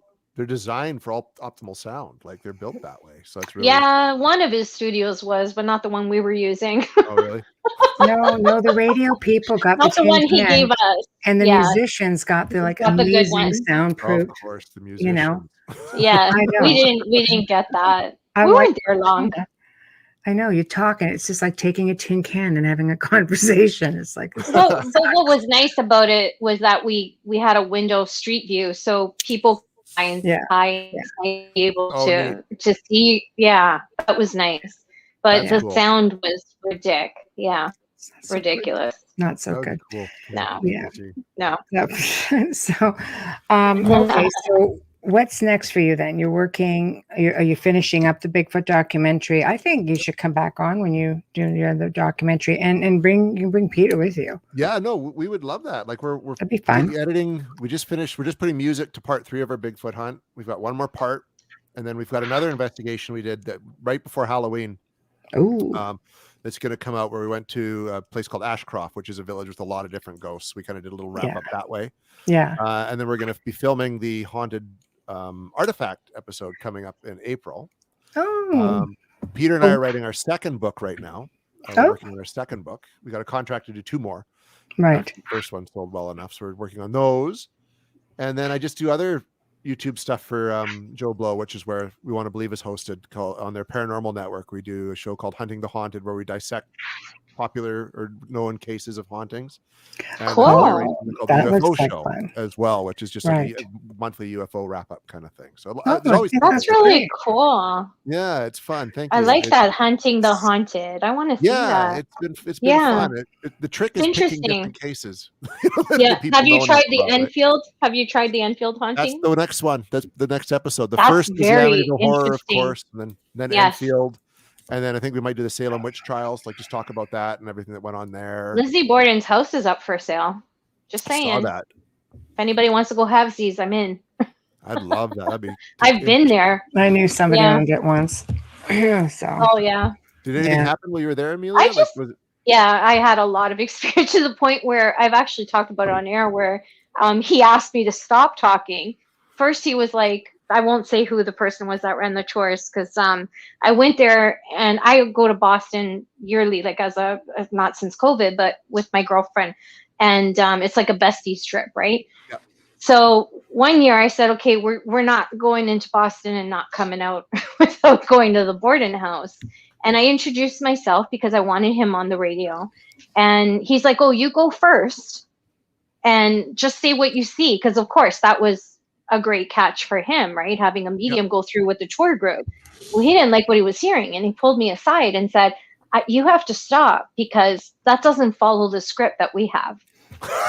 I'm a medium. I don't work with a freaking script. I don't have a script, buddy. I'm just telling you what I'm getting here, and it's not what you're Careful saying. what you wish for, friend. It's like, no, that's not what happened. This is what happened, and this is what was going on in here. And he goes, you're right, but you can't see it. Then don't ask me. Could be the reason why your tours are going down the tubes, bud. But yeah. so people Maybe if you want is told the them good the truth. stuff. Well, the background story, of the abortions and why the doctor was in her life and why he covered up for her was because she was being molested. And it's like, why aren't you telling that story? Well, it's not paranormal. Well, it's intriguing and it's the truth. And I think it's compelling. Stuff. And then you can understand why she did what she did. Yeah. Let's not just exploit her. But as much as, and everybody in Salem, I love you guys. As much as I love Salem, I find it highly exploited and I have an issue with it. I was fortunate enough to be at the burying ground and find somebody who used to give tours, who told the story of how they memorialized Yeah. this area. And you go in there thinking that the people that were hung, 17 of them, one which was a man who stepped in place for his pregnant wife because they would never hang a pregnant woman. You go in there believing that they're buried there, and they're not. They're actually in a mass grave that's unmarked. Yeah. And if you find the right person, they'll tell you where it is so you can pay your respects. It's a memorial that's there. And the people who put them in that position are buried in that cemetery next to them, which is just down the street from the Hawthorne House. Is phenomenal experience. That's sacrilegious, really. Yeah, it to is. Be buried next to your murderer. That's just terrible. But they're not buried next to them. It's memorialized, which is even worse. Yeah, but the beautiful thing about this memorial is the threshold is actually the sentences of each and every victim. Right, the last thing they did right before they pulled the floor out from under them, and it's all that memorialized in their honor. And there's a lot of flowers on their names because you can't go to the actual burial site. You can see it from a distance, but you can't get close enough to it. It's private. Wow. So I just find it highly exploited. And I think it's because of my background, because of my great grandmother. And maybe that's why I find it unfair. And of course, when you know the whole story, right? But the Hawthorne House, if you go into Salem, wow, is that ever active? That's huge. That's hugely active. One of the things doing my research on it, they said that's one of the. Yeah, I don't know if I'd ever be allowed back in because I took photographs when I wasn't supposed to. I've done that all over the world. Every place I took a lot of them. Pictures. He's like, you can't take photographs here. I'm like, okay, click, click. Yeah. I take pictures and I take soil. Exactly. He said, you don't take photographs here. I said, why? Why? Like, I'm there thinking, let me help somebody cross, right? So why don't you want me to take photographs? What don't you want me to see? So of course, as soon as you say that to me, I'm gonna want to do it. Oh yeah. But Lizzie Borden's house, I would if I could, I would buy that place just to bring peace to that area. Well, because it's being run as a tour place, right? And and I think that's something when you look at like the dark tourism movement and all, like you even say with Salem. I mean, people are fascinated by it. So. But at what point, when you are profiteering off of that fascination over a tragedy or a murder, because it's supposed to be none of which were witches, it become this bastardization of what actually went on there, and it is exploitive. And there's a lot of places like that. There are places that, people don't want the spirits ascended, and I'm like, but it's not up to you to hold them back. No, they have a right to go to the next level to continue their journey. If you don't want them ascended, you better have my photograph at your front door. Yeah. And keep me from coming in, because if I'm there and I find out, I will move the spirit forward. I don't care. Yeah, you don't get to make that choice. You let the spirit make that choice if it wants to come back. It's a human being. It's a being. It's a soul. I have a hard time with that. And the history that what happened there will never go away. So you can still have this is what happened. And you can look at, like Amityville, you can still, whether you believe it or not, you can still go look at the house. Like you can't go in it, but hey, all right, I went and saw the Amityville house. Cool. And you move on, right? You can still do that, but to try to turn it into this mega tourist attraction and make tons of money off of something that was a horrible tragedy. Why would you be right? Why? And I went in, I'm just as guilty, but you know what? I went in there because I wanted to see the story for myself as a medium. Not as a tourist, I wanted to see that story. I wanted to feel where she lived. I wanted to know what happened, and I was fortunate enough that I did get to have that conversation, but it doesn't always happen just because you go in, no, you're right about that. It is funny how when you least expect it. I just happened to be walking by where they have the naval ship, I call it a cemetery, but the museum, I call it a cemetery. I just happened to be walking on the pier, killing time to go into the Borden house, and I could hear tons of voices coming from the ship, and was able to validate names later, just by Googling them, and it was crazy. Yeah. So there's a lot. Massachusetts is loaded with the world is loaded. Yeah. The world is loaded. Try Yeah. being on the other side of the world, or it's everywhere. Well, my You know. hotel room was haunted. I mean, it was crazy. And then one of my best friends, Nancy, she's so petrified. Of all people, this was happening. She's like, "Why is my purse on the floor?" I'm like, "You don't want to know." Like, I literally watched it go like this. Like, this is in the building. It's so. But that was because I brought somebody home with me. But it happens. Sorry, I'm just getting messages Nope. coming in. Sorry. That's okay. Yeah. That's okay. So, yes, we'd like to have you come back. Absolutely. We'd like to have you I would come love back to with do that. Peter. We'd like to have you guys. I mean, we're booking like really far ahead, but I think maybe October would be fun because it's that would be fun. it's That would be spooky fun. month. Yeah, and Yeah, if you have any pictures you want to share with us, that would be great because we can run them across the screen. No, even like by then we'd film a bunch more stuff, so we could even bring a little bit of footage of something maybe, or something like that Cool. too. And by then the second Yeah. book should be close to coming out because we're contracted to have one of them done by the end of the year, and then we've Yeah. got two more, so one by the end of the year and then one early next. So that'd be amazing. It'd be great to come on and Great. share that with you guys, and we'll have done a lot more by then too. Knock on wood. it Right? would I'm not be- you too. I got you. I got your back. I think it would be a lot of fun, and Absolutely. I'll definitely be in touch with your people. No, please, or even you can just reach out direct over social media too. That would be good. That'd be fine. Yeah, we can definitely do that. My people being me. It's just easier. It is. Well, we do book up quick. I have to say we're pretty fortunate, but That's awesome. Yeah. I won't scoff at it. Let's put it that way.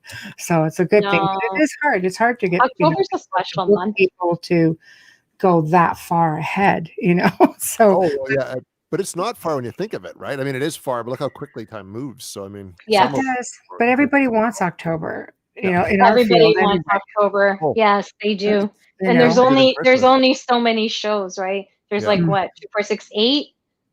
I think we have this October. There's only 4 weeks in October, right? Yeah. It doesn't go into it doesn't but sometimes you go into like midweek to midweek. But there's only 8 shows, so I'd have to go and check. I don't know. yeah. Nice, man. We would love to. That'd be great to come back on in October. Oh, okay. I'll definitely connect up then because it'll be gone in no time. It's already booking, so I know. Let me know. I got a calendar. I can fit it in. Absolutely. Oh my gosh. I need to get mine though. For sure. I need to get mine. So write mine down old school. We will. So tell everybody how to find you before we sign off at the 11 o'clock mark our time. So We Want to Believe currently broadcasts on the Paranormal Network through JoeBlow.com, as well as Hunting the Haunted and the UFO Show. The book, I Want to Believe, One Man's Journey in the Paranormal, is from Beyond the Fray Publishing, and you can find it on Amazons.ca and .com, as well as Barnes & Noble. And then, of course, on Facebook, if you look up We Want to Believe the series, you'll be able to find our page there as well. And we put like the other shows up on that as well. So that's where you can find it. And then there's also We Came from the Basement.com. We want I like that. Cast off of that as well, which is where we do our pop culture show, but we put it up there too. So that's good. Thank Yeah, you. that's good. So hopefully, post COVID, that you guys will be able to get back in studio and get some mega filming done. And because you do your radio shows in studio also. We usually do, yeah. We're doing it sort of offsite in a basement studio right now where we know it's safe. But the way things are going, at least we can start shooting again in April outdoors, like do stuff outside kind of thing. And yeah, we're there. It's getting warmer. It's getting warmer, especially for you guys. You guys get the heat before we do. Yeah, it's already like we've had a few days like 16 Celsius. It's been crazy. We're 19 here today. So have we. Good, yeah, shocking. Usually BC's out. It has flowers before we do because it's just so much warmer there. They're coming. We also get a lot of humidity here. I don't think you guys get. Where I am, it's dry. No. Yeah, we're pretty dry in the interior. So just quit bragging. Must be nice. Because the humidity will kill you here in the heat. You think my hair is curly now. You should see it in July. Holy cow. Yeah. See, this red hair goes. right out of the ring. Crawling yeah. around. Oh, God. Yeah, it's Crazy. awesome. It's awesome. So Somebody needs thank to you. invent a flat iron that goes into your car. Yes. So I will be in touch. Thank you very much. And I look thank forward you for indulging us and No, and this was awesome. This was and a good conversation. Thank yeah, you. It yeah, was fun. Yeah, it thank you. was. I had a great time. No, and it was nice. We talked about so many different things. It's nice to do that. So and just discuss these, which are really, I think, bigger issues than people think they are. Like in the end, it's important stuff. You're not wrong. And I think if the more people realize that, like our coach investigators and stuff, Yeah. it would be, Yeah. we love you though, because, Yeah. usually, they're very supportive of the paranormal community. But unfortunately, there's a lot of people that move on to, and I get why people want to research. I understand. But unfortunately, sometimes there are people involved in that whom you're supposed to help, who Yeah. kind of get lost in the whole mix of everything.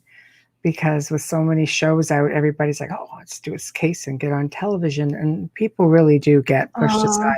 And Yeah, it they- becomes Yeah. very dangerous, in some levels for other people. So that's where I sort of end up having a little bit of issues. But that's for a whole other show. I think we could talk about that in October. We shall. Yeah. And Well, we shall. Because I bet you there'll Excellent. be a whole new boatload of shows out by then. Oh my gosh, there's a whole bunch coming. Yes. Oh, yeah. But, Yeah. but thank you for joining us. And, good luck with everything. I'm Thank really you. anxious to see what you come up with. It sounds like it's going to be just fantastic. Thank you so much. I really appreciate that. Oh, you're welcome. Thank Thank you. you. Hey. Thank you. Hey. Good night. So we've come to the end of another great segment. Wow, that was a lot of fun. Jason, you're a Fellow lot of fun. Canadian. You're Fellow Canadian. Canadian and you're a lot of fun. so huge thank you to Jason Hewlett for joining us tonight. Big thank you to Joe for weaving his magic behind the scenes. Please remember to stop by the United Public Radio YouTube channel and UFO Paranormal. Subscribe, please. And feel free to show us a little bit of love by going over to our group page on the Outer Realm being on Facebook and follow us on Instagram. Join us tomorrow night as Steve Genier and Alex Rondine, two personal friends, Alex and Steve, are burrito buddies, or Amelia's no burritos burrito tomorrow. buddies. No burritos Yeah, tomorrow. no burritos. But they're No going to be burritos returning to tomorrow. the show. They are, repeat guests with us. And the topic of discussion will be, again, the paranormal. It's Paranormal Week. But how has the media affected the research? And where is it going? So we're going to touch on a lot of stuff with that. I don't think you guys are going to want to miss this. It's going to be a lot of fun. It's going to be very informative. The guys are great. And as you can see, all our guests are just bloody awesome. So Aren't they? thank you. Good night, and we'll see you tomorrow night.